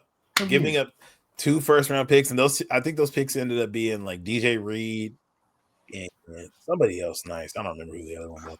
I think he just got released from the Titans too. Like he's done. Yeah, he cooked. Yep. Chicago Bears 2nd round pick for Chase Claypool. That shit didn't make sense in the moment. The moment they did it, it didn't make Chase sense. Claypool did look nice that first year, that rookie year with the Steelers. He got the measurables. Nah, he was kind of like- balling. Yeah, he had a Get couple over here. games. He had a couple. Nah, games. he had a good season. I'm about to pull up his numbers. Get over here. Get over here. That's Chase some Claypool. bullshit. Get over here. Titans AJ Brown for Treylon Burks. Boy, Oh my boy, that trade looks worse and worse by the day. AJ Brown is the first receiver in a hot minute to just say my quarterback needs to get better, and then his quarterback gets better. He whipped him into shape, didn't he? Yeah, usually the quarterback's like, I'm not throwing you the ball. He's like, actually, I think you're right. I do stink. Patriots putting Matt Patricia and Joe Judge in charge of the offense at 22. I remember that. Matt Patricia. Defensive coordinator Matt Patricia. Fired head coach of the Lions, Matt Remember, Patricia. he used to have like a regular pencil behind his ear, but like his sheet was laminated, so he couldn't use it. Just Yeah. a look. Yeah, that was funny. Definitely Jamal. a look. Oh, I guess he did have like a decent season. 60 receptions and 60 receptions both seasons. Most recent one, Falcons, Kirk Cousins, 4-year, $180 million deal. Boy. Looking bad. Boy. We shitting on that deal when that happened. Yeah, Yeah, it was that was questionable. a lot of money. And then that was before they drafted the quarterback. I think most coverage of that deal was like, what the hell did they just do? Because he just come off Achilles tear. None of it made sense. Texans, DeAndre Hopkins to the Cardinals, 2020. Yeah, because after they traded him, Deshaun Watson had his best year, I think. And DeAndre Hopkins was good for like 4 more seasons after that. Yeah, no. Yep. Urban Meyer. We got Urban Meyer for the Jaguars. Woo. That's got to be the worst one, though, because that directly affects Trevor's progression and growth. So that's your franchise piece, the generational talent that y'all brought in. It's a big deal. Bruh, yeah, when he was at his Tina, bar come here, trying to stay stick over his here. finger in that chick's ass, that was right. That's such incredibly bad luck.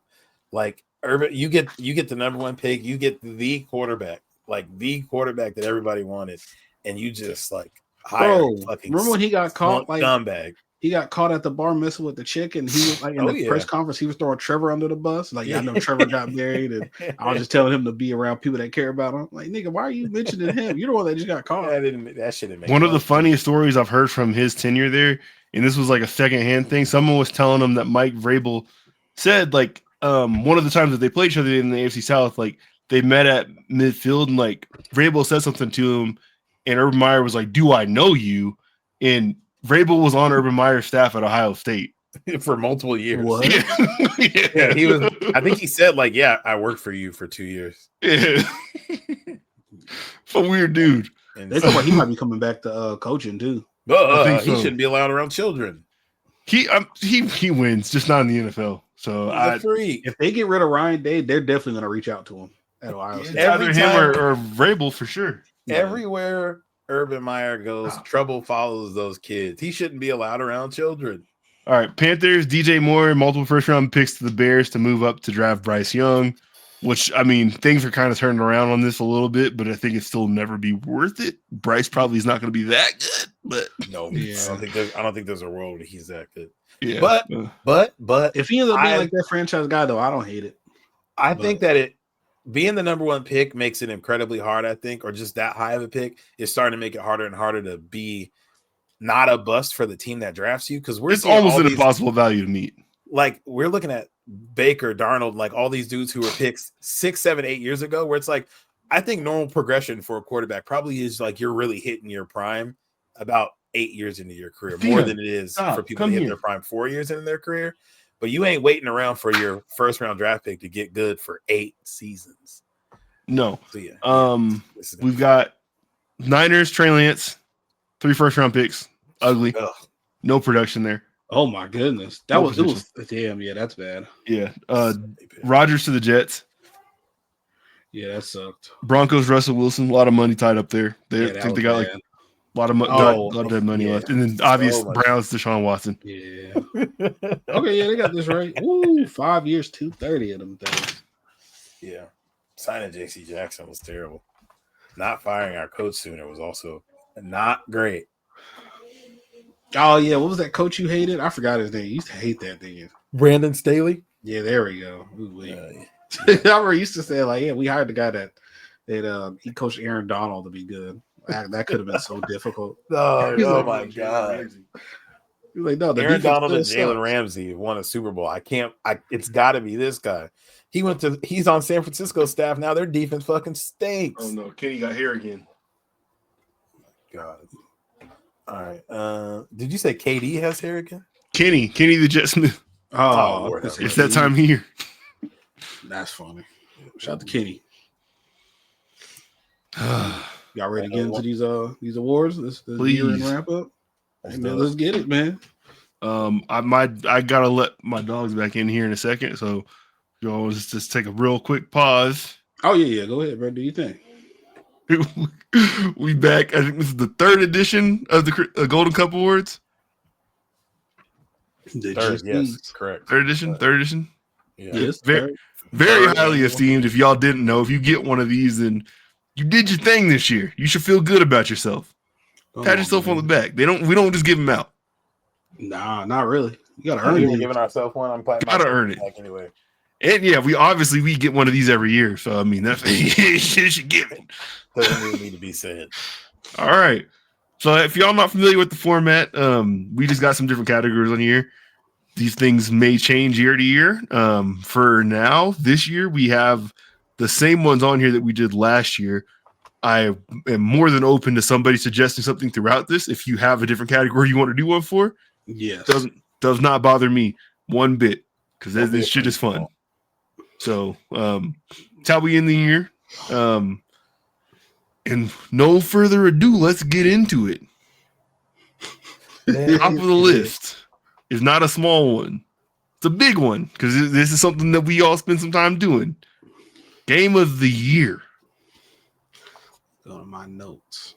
Tyrell, this is the same order from last year where it alternates each time. You were first. This one I think was a bit of a no-brainer for me. I had to stop and think, what all did I play this year? I played some decent games, played a little Black Myth Wukong. That had a little something going to it. It had some flaws that couldn't really stick with it, but it had a little something to it. I've played a little Astrobot, that one game of the year at the I forgot. I gotta download at that. the Jeff award got show. on that. And then I was like, what game did I have the most fun playing this year? And it was immediate. Helldivers 2. Ooh, that's not what I 100%. thought you were going to say. 100% Helldivers 2. Okay. Damn, that was this year, huh? Yeah, that was beginning of That was this a year. moment. That had me like locked 2 in months? for 3 months straight. They just announced the Killzone DLC. I ain't hopped on with the boys to play games in so long. I played that and I was like, oh, I'm on. Let's get it. You get different groups of people on there running. Yeah, that was a good time. We might have to bring that shit back. I'm not gonna lie. Yeah, the Luminous shit looked hella fun. They in cities now. Yeah. Are they in cities now? Yeah. Oh, Yeah. shoot. They're on Super Earth, right? I don't know if it's Super Earth, but they're definitely on like some closer colonies. Okay, yeah. Yeah, Helldivers 2 for me, for sure. I don't what did hate you that think one I was bit. gonna say? Am I next? I'm not next. I'm next. Okay, I got Black Myth Wukong. Okay. It's gonna be me that does it, that puts it on the board. What are you gonna say? What Fortnite? Oh, I know. No, go ahead. What you like about Black Myth I know Wukong? I'm not really into like those Souls-like games, so like I was kind of hesitant on getting it, but then like I think you the one that told me about the reviews and say it's like not as More God of War. yeah, it's more God of War-ish and it's not as like punishing as like those Souls-like games and stuff. And then so I got it, and man, like I didn't finish. I'm on chapter 4. I haven't played it in like maybe like a month, but that's probably my favorite like single player game that I've played this year. Like the story is cool, interesting. I like all the old like the ancient Chinese lore is based off the what's the ancient Chinese story? A Journey to the West. A Journey to the Goku story. Yeah. Yeah. So like it looks super dope. I like the different fighting styles and. Yeah, it made me kind of like those games. It's like, damn, like I kind of once I beat this, I want to start checking out some of those games like Demon Souls and Dark Souls and like some of those games. But nah, yeah, that's the most fun I've had with like a single player game this year. Yeah. Well, that's what's up. So I'm like, I'm gonna leave the space open too. If y'all want to come back and give like an honorable mention or something, that's perfectly fine. You have more dialogue about it. But I'm gonna say off top, yeah, like I've been painted a certain way about this game on this podcast, which I do not appreciate just because I have some valid criticisms that they need to add on and make some improvements here. But College Football 25 is definitely it. I have spent a lot of time on this completely by myself in offline dynasties. It is a phenomenal game on the field. There are some things that they can do to make it better off the field. But yeah, for waiting 11 years at this point, 12 years, I think, probably because 14 probably came out in 13, or I can't math. Yeah. Tacoma Public Schools, shout out Foss. Shout out Central too. Y'all didn't fix it there. But either way, it's fire, man. I've had dynasties at Georgia State, built that up into one at LSU. I've gone from I think Marshall to West Virginia or something like that. Like it's just good ball, man. Like they try to pack in as much stuff that's unique about that school into the stadium. So whenever time you go into a game, like you get their traditions, their intros, and that kind of stuff. I've heard from or seen from fans of these schools that maybe it's not the best representation all the time, but for people who don't know nothing about what's going on, they're part of it. Yeah. And it definitely tickles the itch that you missed from this game being gone for so long. So For sure. Very, very happy with the product they made, and I'm looking forward to this series growing and continuing to grow in the future. Yeah. The only reason I left it out of my game of the year is just because of almost some of the criticisms you pointed out. Some of them have been accurate. You got a lot of them. Some of them have been accurate. The thing that threw it off for me, similar to Black Myth Wukong, where it's like it's a great game, but it got one thing. Every time I try to do a Road to Dynasty or Road to the Heisman or whatever, I've heard that mode is terrible. Road to Glory. so it's not great. Yeah, Road to Glory. So it's not great. Like, there's no real depth to it. It's kind of fine, but then it'll like do my shit is stuck in a glitch where as soon as I'm QB1 or RB1 for 3 games, I have to start back at the back of the depth chart. I have all the same like XP, so I'm just doing fucking position battles every week, and it's like so That's every beyond season gets cut annoying. out. You can't win no like type of awards and nothing. And it's like if the second biggest part of the game don't work, it's hard for me to put you as the game of the year. It was a phenomenal game, and I'm super looking forward to how much they're going to be able to grow off of it. The next one gonna be the one. I hope so. I think it might be 2 games from now, but I hear you. Yeah, I've been having a Path little is fun clear. with Madden too. Not in the game of the year quality, but Madden's been a little decent. I fuck with man. I've been waiting to cop it. It looks good though. Yeah, it plays well. All right. You can play Album- defense on there, unlike goddamn NCAA. I be feeling helpless on defense on NCAA. You sometimes. can't play no defense on there. You gotta. For me, like what works for me is blitzing, Yeah, and it's just a gamble because like if you don't get home, then like cheeks in the air. But you're giving the points up anyway, though. Either way, next category is album of the year. Jamal, you are top of the order in this one. Oh, bet. Let me go to my notes. It's probably not a surprise of who Not it is, even but close. Big hit. I got the Tonight Show Part 2 with Jay Worthy and DJ Fresh. That's my shit, man. It was between that. What's the first Future album that we dropped? We Don't Trust You. Okay, yeah. It was between that. We Don't Trust You is 2022, sir. Oh, sorry, my fault. My fault. Oh, that was I just never your liked fault. you. No, you're right. Yeah, the sir. album like that on it. Yeah. Yeah. It was between that. We Don't Trust You and what's my shit? Affiliated too. So, but yeah, I got the Tonight Show, man. That album is so fire. That shit got a dope ass Keek the Sneak feature on it, bro. And Oh my god, you guys know me, bro. I be slandering Keek the Sneak because he rap like he been smoked like 8,000 cigarettes.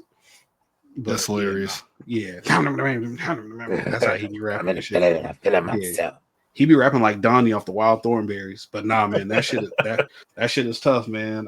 West Coast had a big year this year. Ooh, didn't Jay Worthy is the most consistent artist from the West Coast, giving you 2 to 3 fire projects every year. I was about to say, I feel like every quarter he got a new album for you, Bruh, dog, and they always fire, bro. You never let me down, man. They do show up a lot. It's nice to have an artist that you like that puts out volume. Bruh, yeah, You and it's always got always something good. new to listen to. Bro, and the projects don't be too long. They be like 10 to like 12, 13 songs. Cause like, that's I don't like, not everybody needs a goddamn 20, 24 song album, bro. Like, No, they do not. Do you think you like Jay Worthy more than you would because he looks like your best friend? you don't look like Butter no more because Butter got long hair now. Well, it's not like hella long, but But you had already fallen got in the- love with them. Nah, man, that's just. I think you were getting sentimental listening to him. that's I crazy. don't love his Nah, butter. that's crazy. No, shout Jay out to Worthy. my dog Butter. Oh, But shout out, butter. yeah. Yeah, no, that's my album of the year, man. Tonight Show Okay. Part 2, man. If you haven't listened, go check it out. That shit is fire. Oh shit.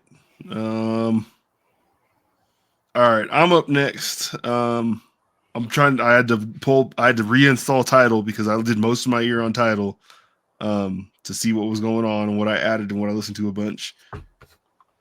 Whew, this is gonna be tough. A lot of albums.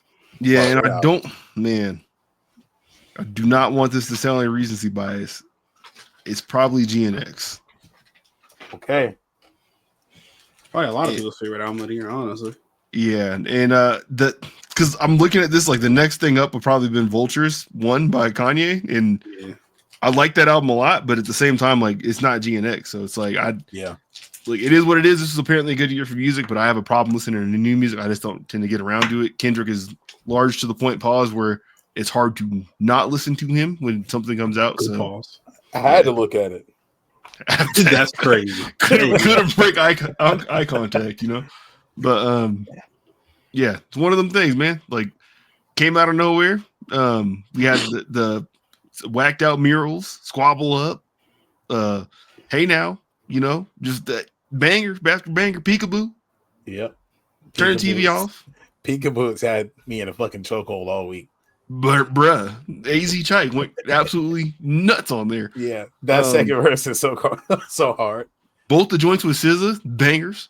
Both Man in the Garden, banger. Reincarnated, Man in the Garden is fire. Reincarnated, I want to listen to every time. That's the only song that I regularly skip. Everything else is fire. I don't know if I said this on here before, but like the one off of Mr. Morale, the Big Steppers, where he's arguing with the chick. That song is hard as hell. If you actually sit there and listen to it, like it's tough. I think I've listened to that song twice. It's better than like for the shock value we hit you with the first time. I'm like, oh, they're in their bag on here. Yeah, I don't know what type of mood you got to be in. I don't ever be in the mood to want to hear that shit. That's fair. That's fair. Nah, right. Okay, yeah, GNX. GNX is. I'm kind of in the same boat as you, where it's like the other albums I liked this year were really good. I don't know if I like them as much as I like GNX. He did it.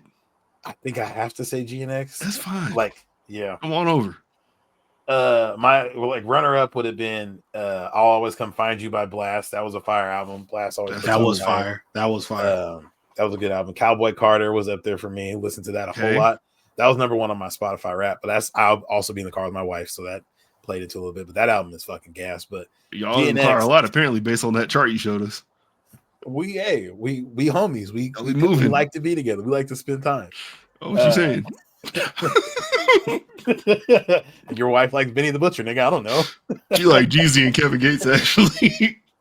She does seem like the type that would like Kevin Gates. That seems she asked me, is Nation Business gang related the other day? Like, where you know? But then I had to think, I don't know what that means actually. So I haven't listened to Kevin Gates music in so long. Oh man. The Nation of Islam business?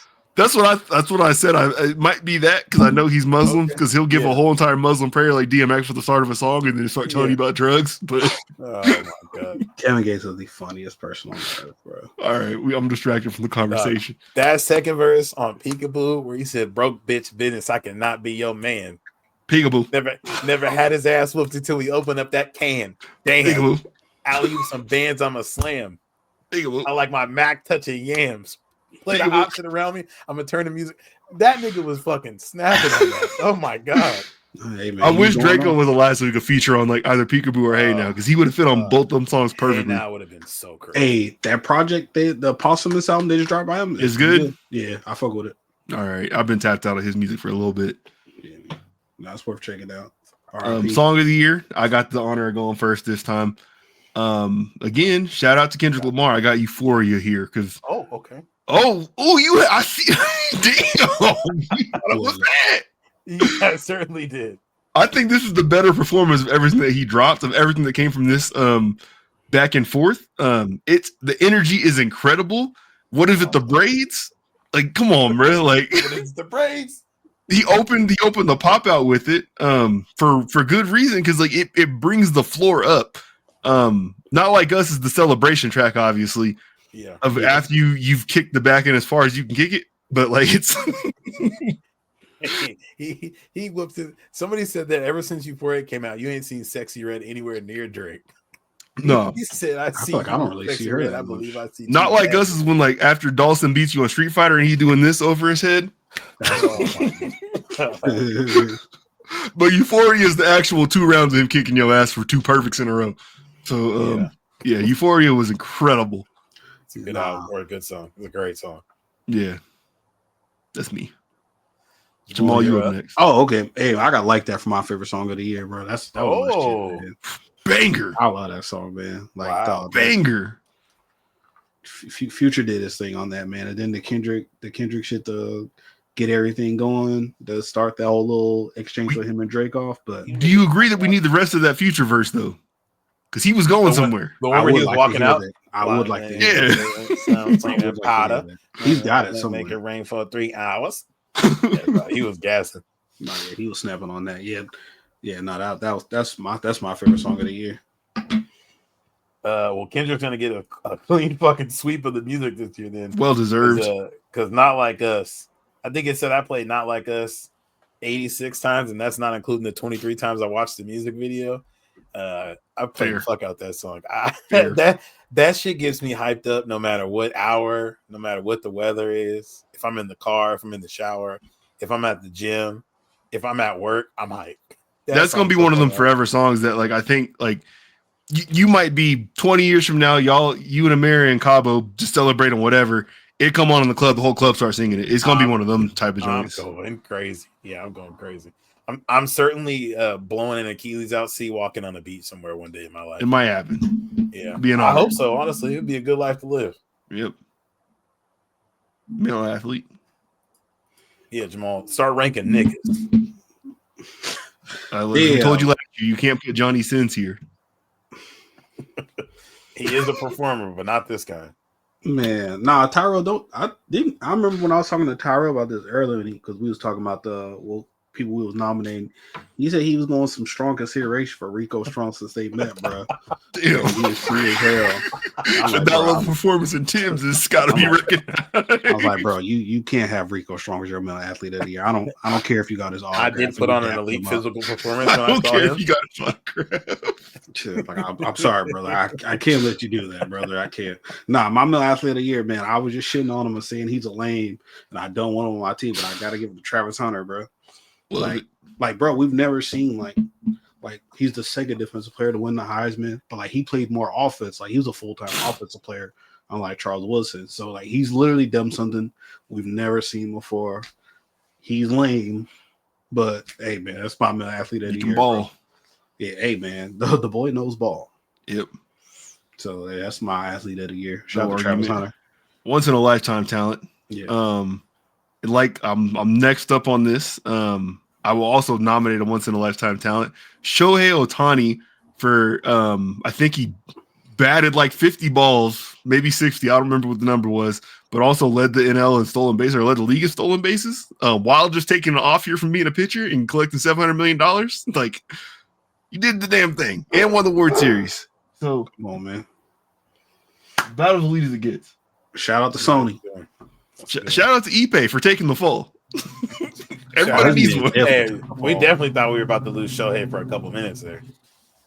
I've seen him at Laker games explaining way too much to his wife. Oh yeah, I know. There's no reason for you to be doing this. Talking to your wife about the game. Damn, I feel like I don't really have a male athlete. There wasn't nobody that like super popped off like that at the Olympics that I can think about. You want Shohei? Because I could pick a different one. I don't really want Shohei. I thought you said you want to do Rico Strong. I don't want you to keep talking to me.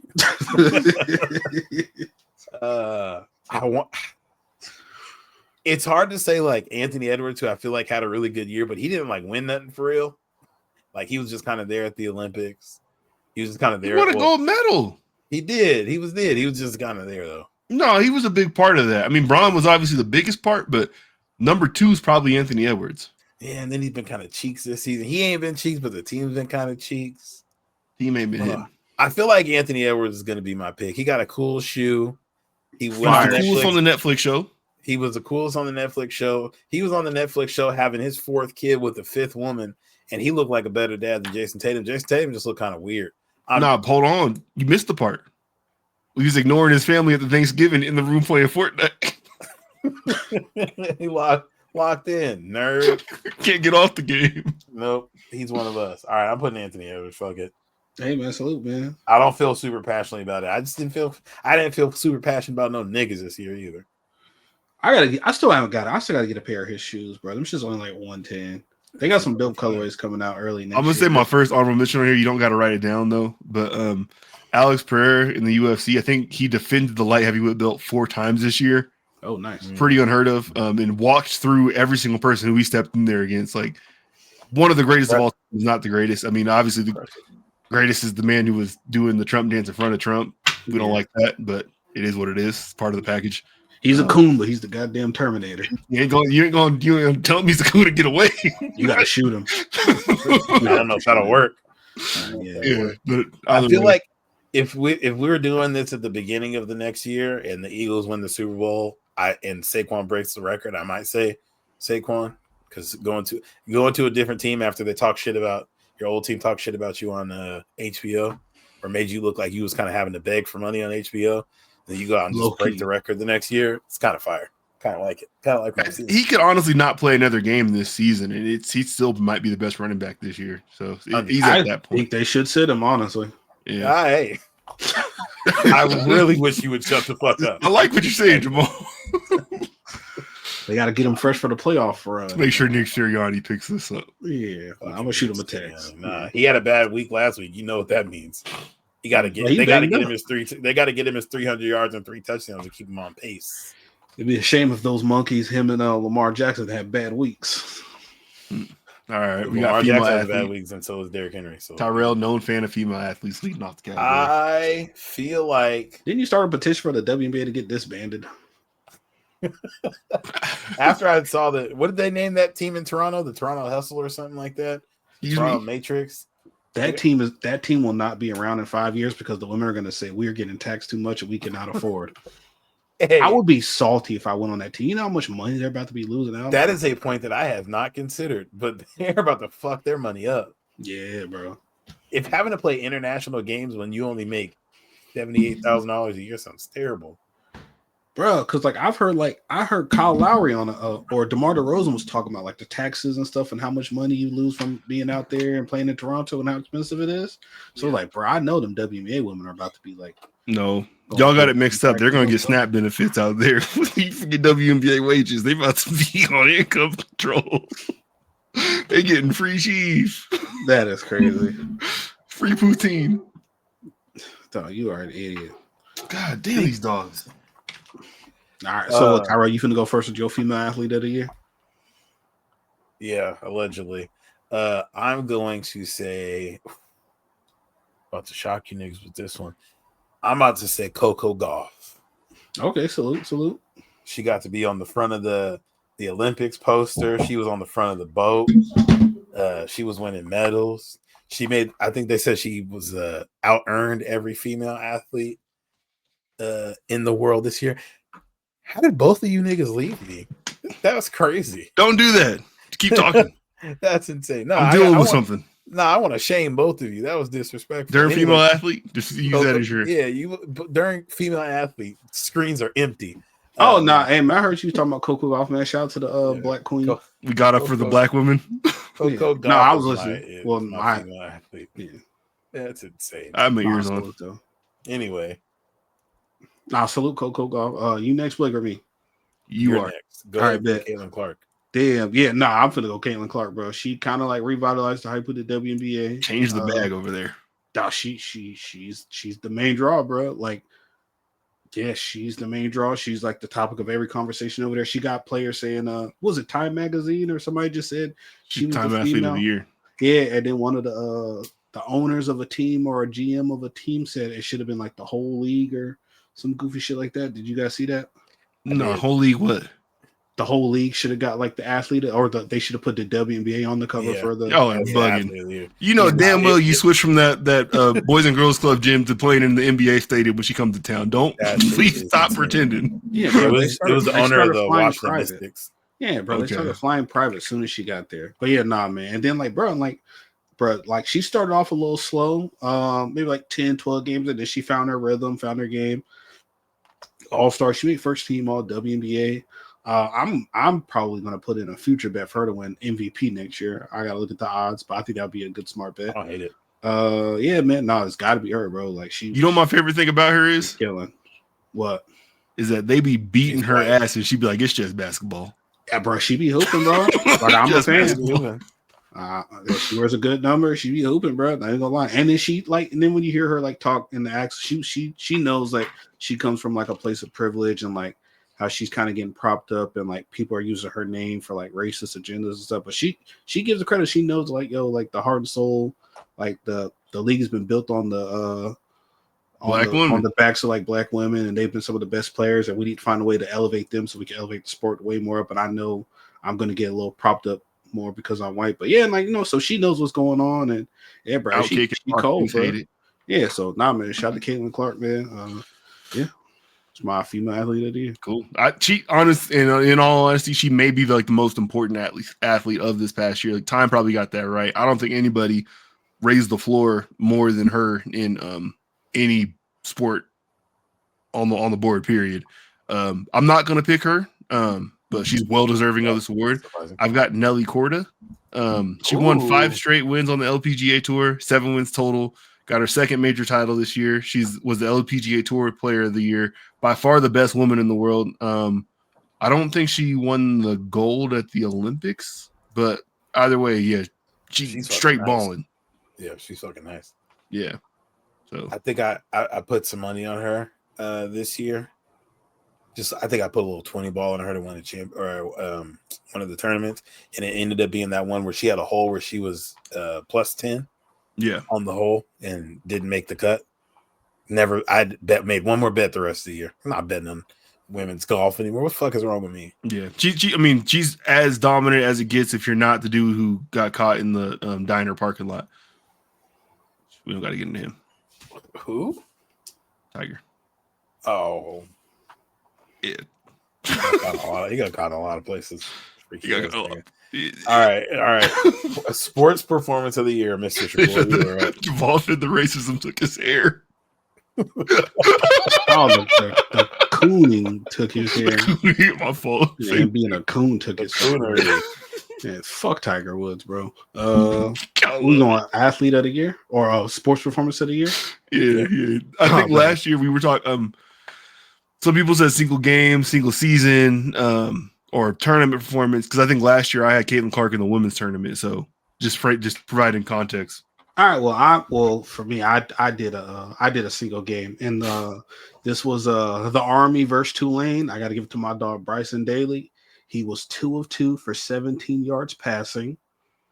He's the quarterback, but he had 25 attempts and 136 yards and 4 touchdowns in a bowl game that I was very drunk at the casino watching, that I put a good amount of money on. Hold on. Say that stat line again. He was 2 of 2 passing for 17 yards, but he had 25 carries for 136 yards and 4 touchdowns. He had an Ashton Genty rushing game as a quarterback. He was second in the nation in rushing touchdowns behind Ashton Genty. That's funny. He got my sports performance of the year against Tulane. How much money? I hope he can come back. I put like 100 something on it, and they were like plus money too against Tulane. So it was a good day. Yeah, me and Pat was drunk as hell up there. I hope he doesn't have to go to war. I hope he can come back for another year of the season, because the Army is good. They did let me down last week though, because the Navy did put their foot in their ass. But troops on troop violence. Yeah, I saw somebody from Army hit the transfer portal. Somebody's like, it's a fucking service academy. You can't leave. I think it was the running back. Yeah, the running back. All they do is run. Dude, that same game, their running back had 30 carries for like almost 200 yards. They just run the fact that they even run that many plays, like that's 55 plays at least right there. Yeah, dog. I think on the season, last time I looked, he had 78 pass attempts. Jesus Christ. Yeah. It's so funny to me that the service academies are like, we like one guy and one guy only.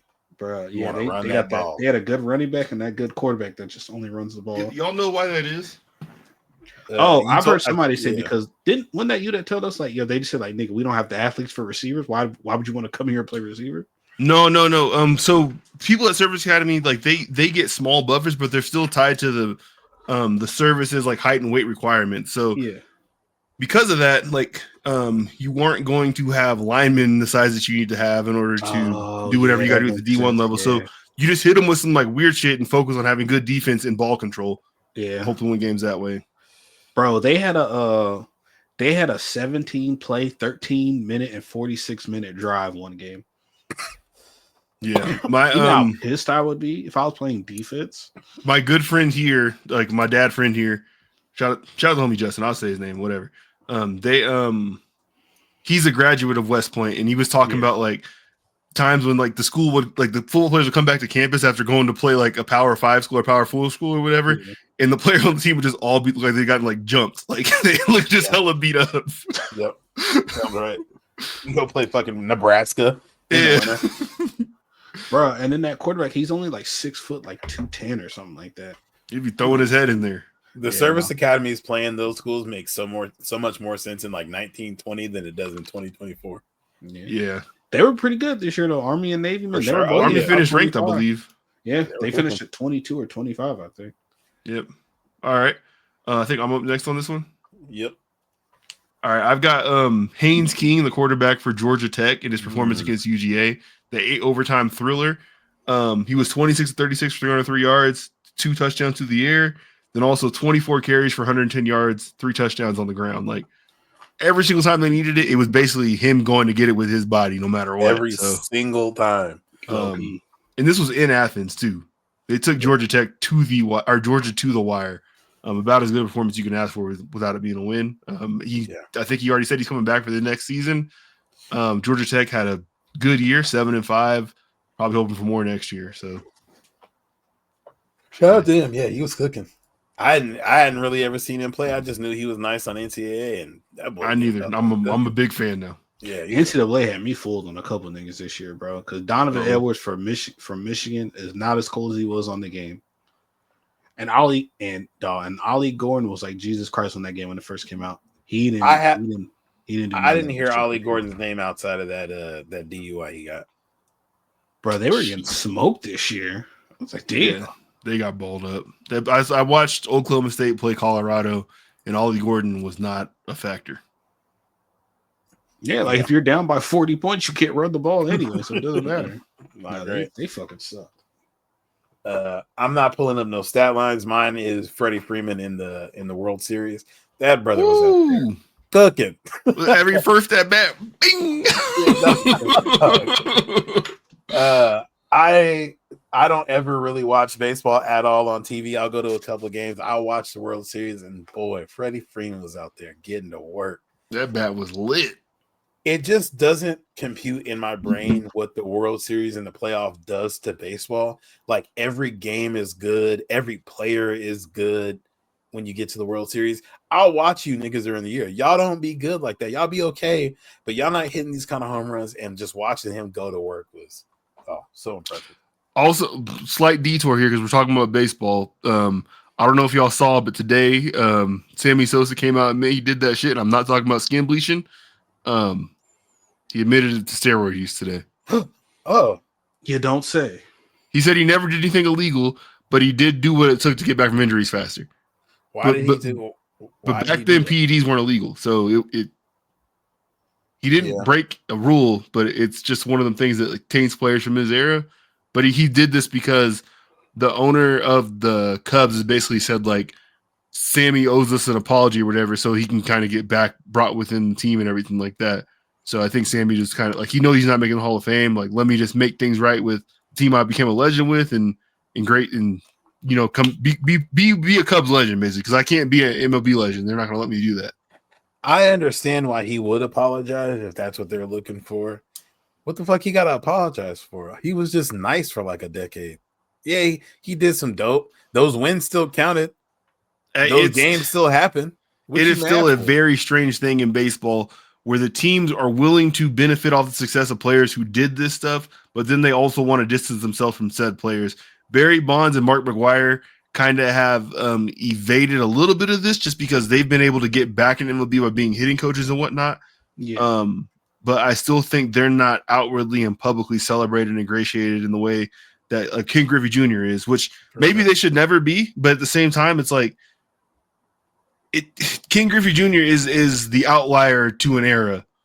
And I think you shouldn't ignore the entire era just because the era was doing something that we now frown upon, when back then it's what made us watch. So it's like, what are we doing? And it's why a lot of people that era getting a lot of people into baseball is why a lot of people don't watch it now the same way, because the ball ain't flying the same. Yeah, the ball ain't flying the same. So yeah, I guess it makes sense to publicly distance yourself a little bit, but everybody was doing it. We still got to watch it. We still got to have fun. You guys benefited from all the money you made.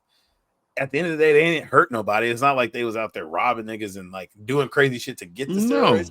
They just did some shit that helped them get stronger. And it was already great players that got great. It wasn't no bums that, came out of nowhere being good like that. Yeah, I think it's very low effort to just to act like this player didn't exist. There's probably a better way to go about that just requires you acting a little educated about the situation. Like that's all it takes. And I guess the Cubs ownership has notoriously not done that.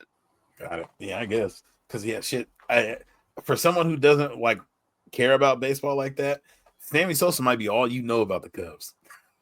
It might be the first thing you think of when you think of them, for sure. Certainly, for me, it is. Yeah. That's crazy. All right. Don't like it. My movie of the year. Move on to that category. I'm first up on this one.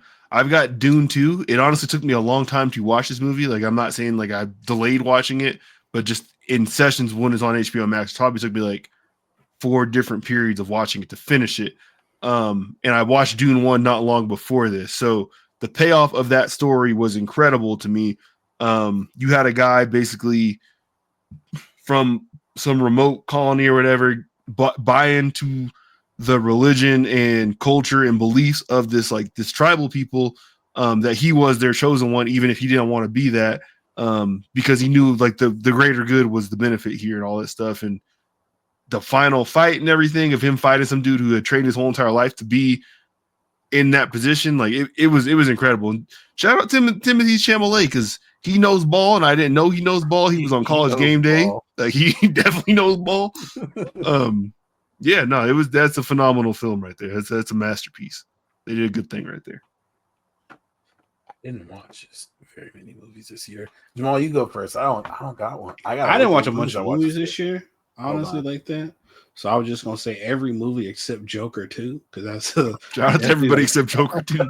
Yeah, shout out to every movie except Joker 2. But now, honestly, the movie I enjoyed the most this year, probably even like very limited, but the Wolverine and Deadpool movie, like that shit was fun. I saw it twice, bro. I enjoyed it.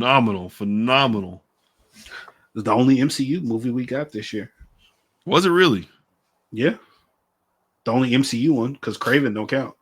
Did you go see Venom 3 in theaters? Nah, that's not an MCU either, though. I know. I'm naming comic movies because you would go see those. I didn't see Venom 3. Okay. Hey, you just like Craven. Craven was fake decent, Blake. On to the next. I don't know if I watched the movie this year. Yes, you did. We seen Challengers in theaters. Train the movie. That's one of the best movies this year for sure. I think that might be the only movie I've seen this year. Like looking through this list, this is definitely the year I watched the least. I think any other movie I watched this year came out in 2023. Okay, you saw Bad Boys? You see Bad Boys? No. Was Bad Boys this year? Bad Boys was this year. Bad Boys is good. I have not watched any movies this year. Damn. Good. Been busy fucking. Damn, yeah, Bad Boys was this year. Yeah. You know the secret now. That's crazy. Yeah, no, I didn't. Don't comment. You don't gotta comment. It's just I just know that I know that you know.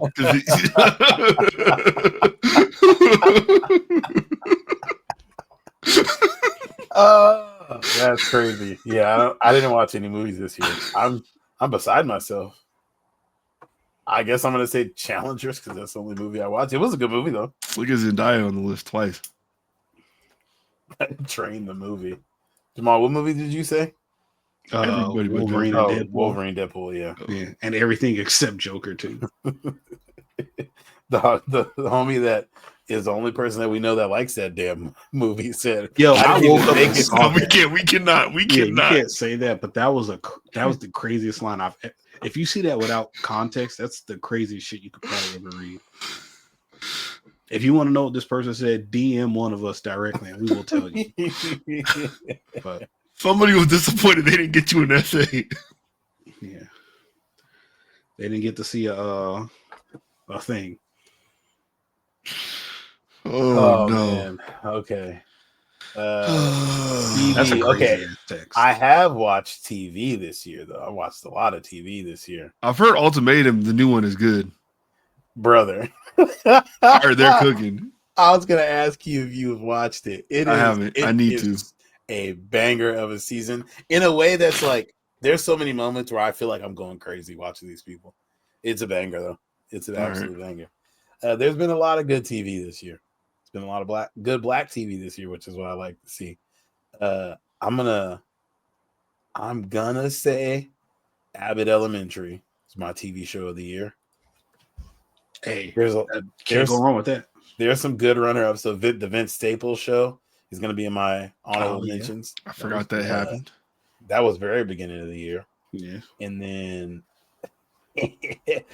did either of you guys ever end up watching that Supercell show on Netflix? Nah, man. Oh, nah. You talking about Man Them with Powers? It was Top Boy with Powers. You guys got to watch that shit. It's I need funny. to.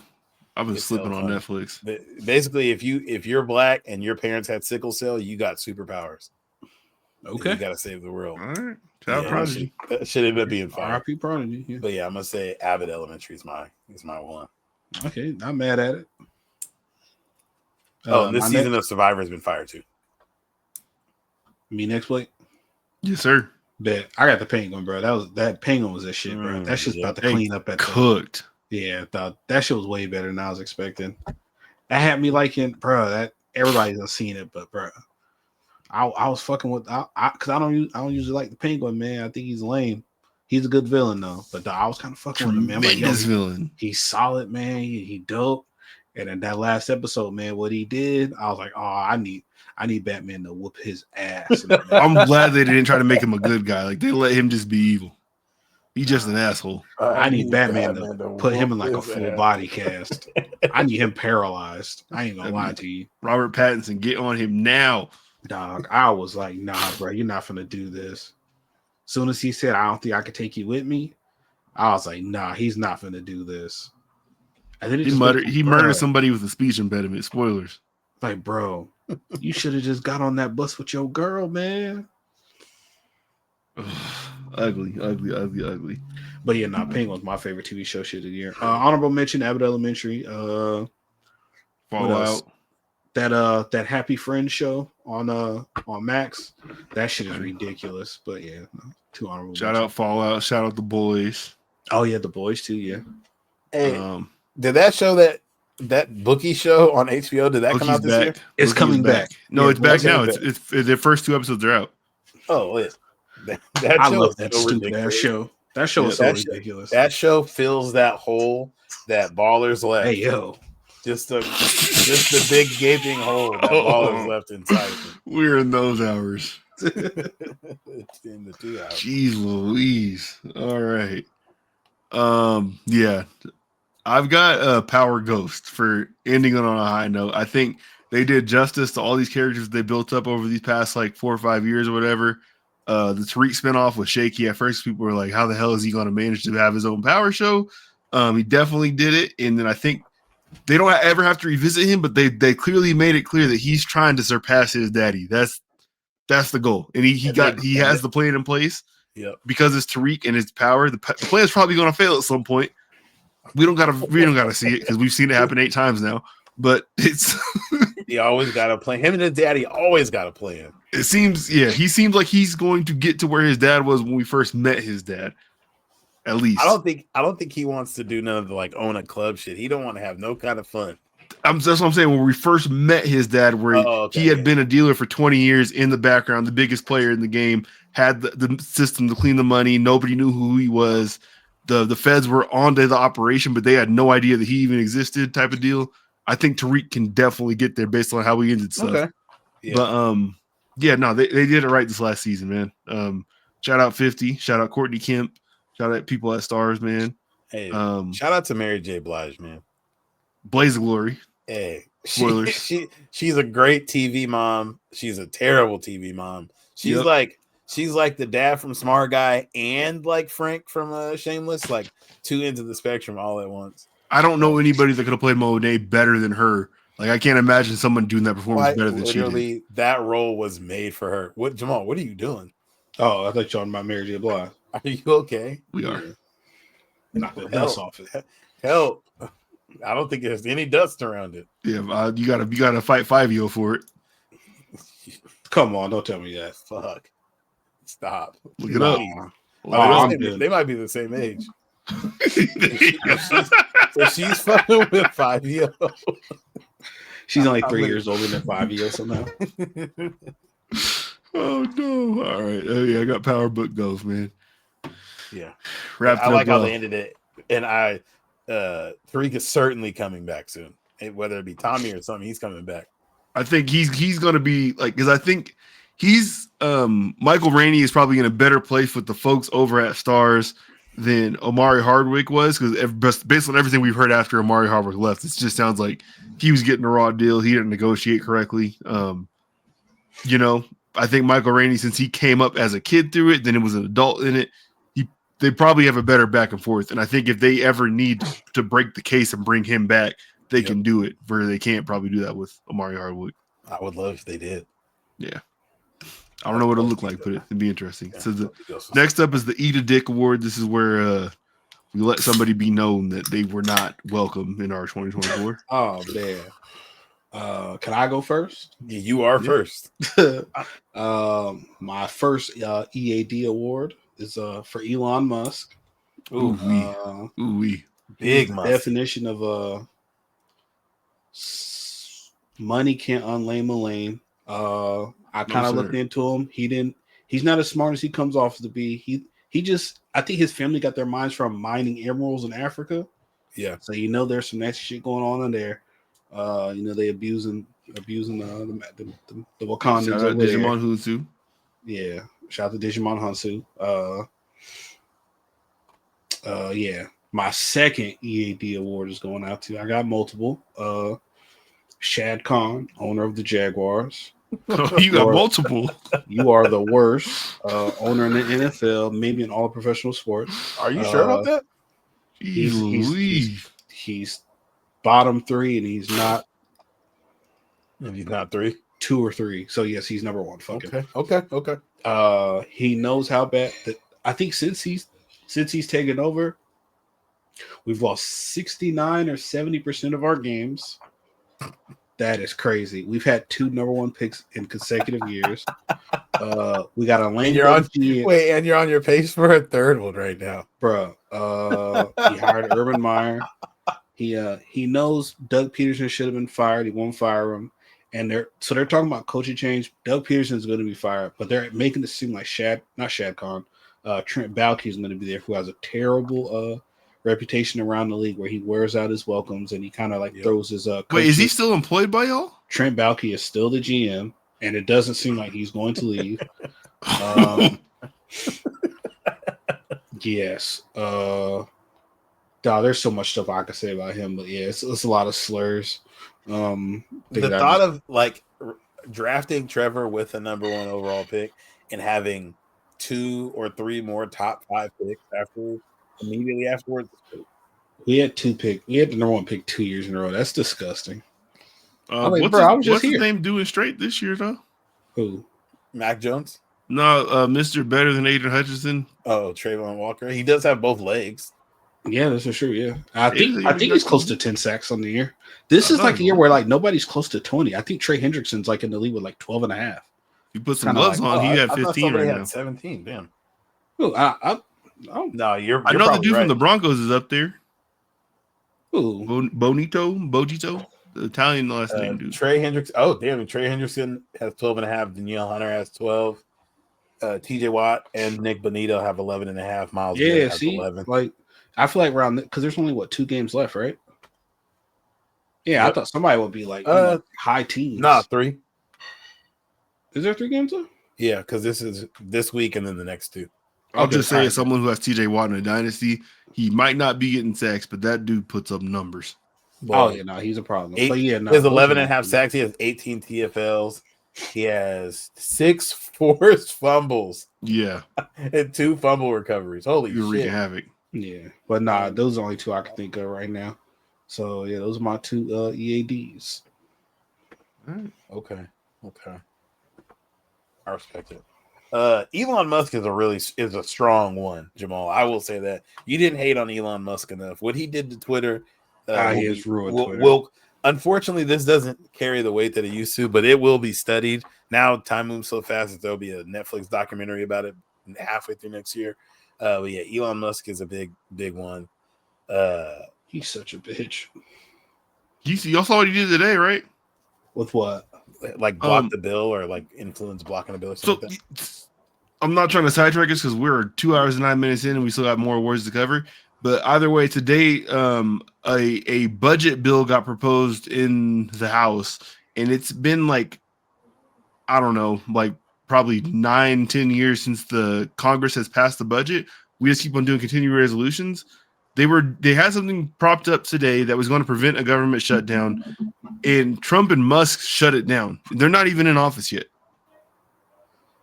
Why is Musk even having the influence to shut it down? Which is crazy to me. One of the takes that I saw was like, this is like the one time Musk can use his influence to do this. Like, he probably is not going to be as powerful enough to do this once he's actually sworn in, just because he doesn't carry the ear of Donald Trump anymore at that point. He has an actual job at that point. So, yeah, maybe. Yeah, I don't really get what the win was for this though, because it's very strange. So yeah, just look forward to that. Government shutdown may be coming. Don't like him. I think I'm gonna say Diddy. I want to say Drake, honestly. Damn. I think I'm gonna say Drake. That's crazy. Yeah, Drake's getting the Eat a Dick award. Drake got fucking humiliated this year. Like, one of the lines Kendrick had was, "You niggas will get a wedgie, get flipped over your boxers." Drake got a wedgie this year. I don't want to hear anything Drake has to say for the foreseeable future. I'm putting Drake. He's got that cornball juice on him, bro. I just want to throw this out there because I thought when I was compiling the temple today, Tyrell, one of his honorable songs of the year last year was Jumbotron Shit Poppin'. I hate to see it. Look what they did to my boy. A lot of things can change in 365. Look what they did to my boy. You're not wrong. That's a great song. I can't tell you the last time I listened to it. I know you won't now. You got to keep appearances. February, and then like him, and then like him being like aligned with like Aiden Ross and the Academics, and like with the Hell's Angel shit, whatever, the racist biker gang, and what? Excuse me. So I guess there was like a leader of one of the chapters of like the Hell's Angels. It's like they're known for being like a biker gang that they don't allow blacks in like their club. So obviously niggas is racist. But he's like tapped in with them. Even like I think like Toronto, like government officials said something. They were kind of disappointed in his decision to kind of like align. Is this a prank? No, this is like some real shit. Like look at Tell like, me, Pressa like, is with the Hell's Angels. Yeah, Baca is a Hell's Angel. Fuck, man. Yeah, Baca's terrible. But yeah, then it's just like just the Aiden Ross and the academic shit, and then like kind of like the suing for defamation because of the song I saying that caused you economic harm. It's just like, yeah, you got somebody just poured a big pitcher of cornball juice on you, and yeah, it's nasty. You can't shake it off you. He got the cornball tag on him. But yeah, it's a well-deserved award. Hell of an artist though, still the biggest artist of his generation, hip hop artist. I can't believe that I'm just now learning that Drake has connections to the Hells Angels. I'm looking it up. There's at least several Reddit threads and YouTube videos about his connections to the Hells Angels. Toronto police chief shames Drake in 2018 for his Hells Angels hoodie. Yeah, bro, I wasn't making this up, man. I know. I just don't know how I didn't know this. Damn, bro, like this, yeah. Like I'm surprised you didn't see it on Twitter, bro. Nah, yeah, I hadn't seen that. All right. Yeah. My second Eat a Dick of the Year award is Blake. Nah, I'm joking. Go ahead, Blake. That's crazy. Okay, I gotta pick one. Damn, where are we gonna go with this? There's a lot of deserving individuals election year. A lot of people made their cards known. Who's that you hate? I know there's somebody. Look, the man is down already. I'm not. Ooh. Joel Embiid? No. All right. I'm not personally affected by this one, but Deshaun Watson.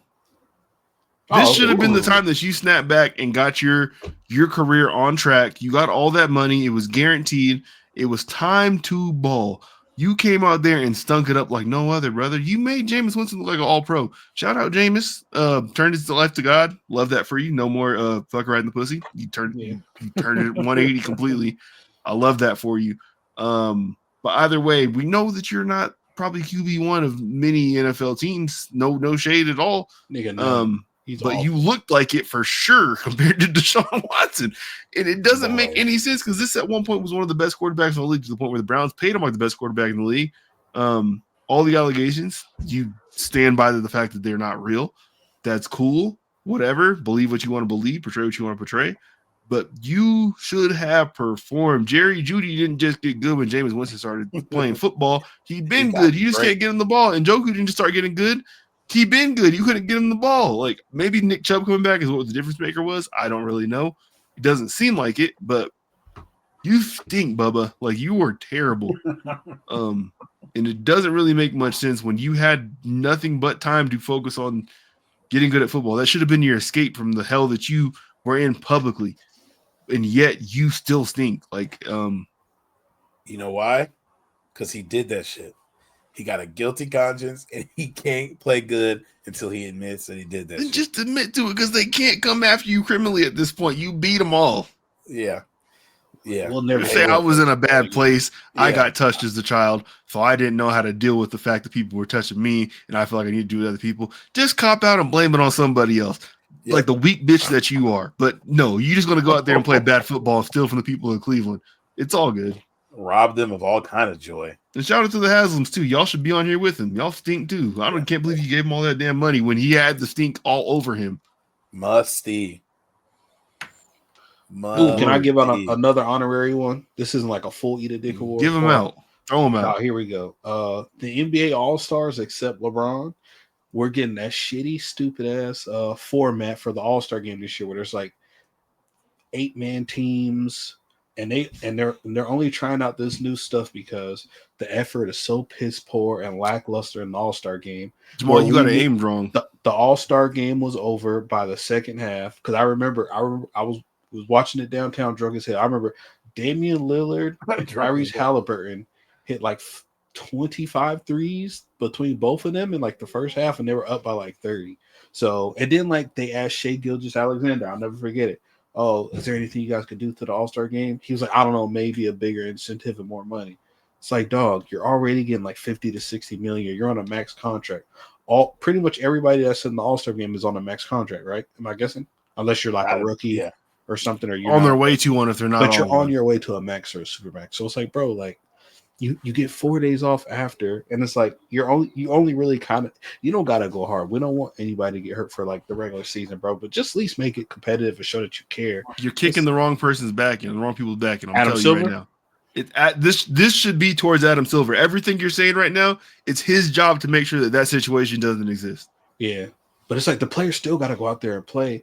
Dog, last year, look, you got to recognize at some point, like if the format that we have of it being team versus team is not working, no matter what we do to the game to make the game different, then maybe this is not what we need to keep put in front of people, because they're having probably people watching the games period right now, right? Yeah.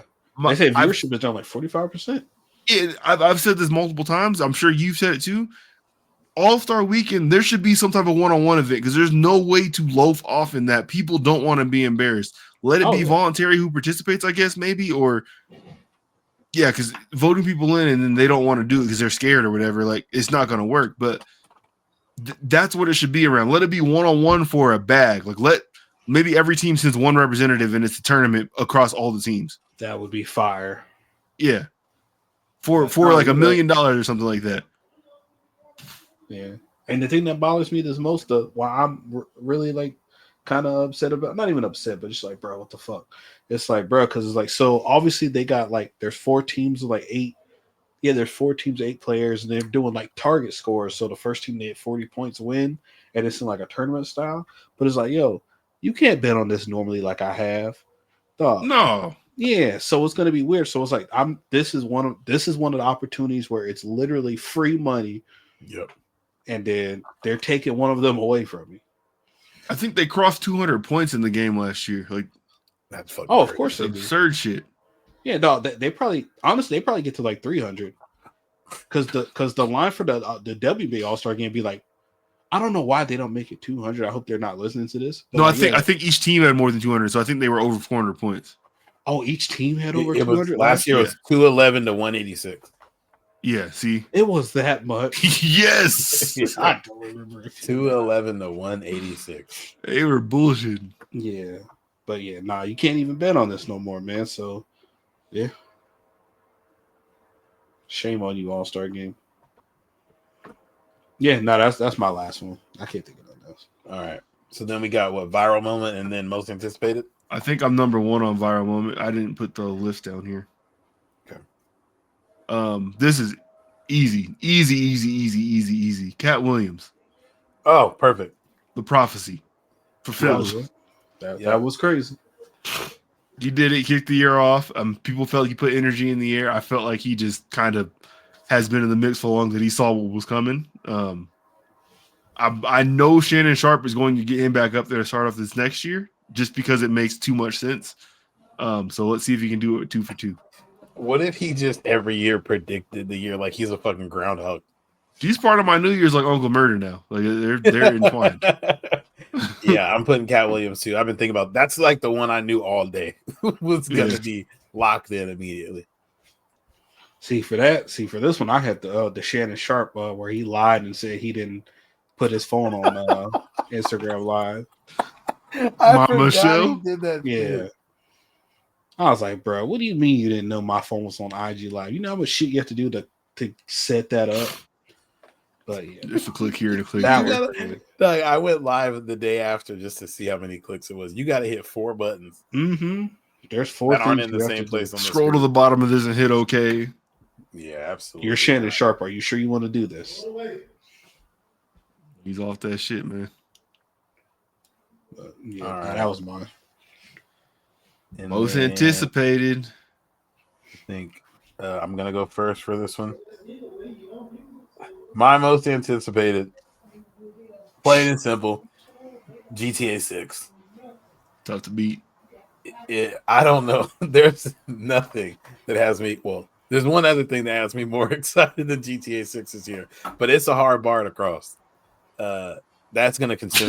That's crazy. Okay, because you ain't even. That's crazy. We can't even deliberate. That's crazy. Exactly. Nah, GTA 6 100% is my most anticipated of the year. Most anticipated that we can disclose is GTA 6. Correct. Say it that way. Correct.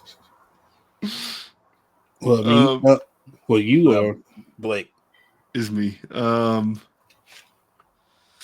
Golly, I gotta give me a second. Let me make sure I can escape recency bias here. All right. Ooh, man, there's. So we have Captain America coming out this next year. We got Daredevil coming out this next year. We have the Marvel Suicide Squad. I forget what they're called, coming out this next year. Oh, the Thunderbolts.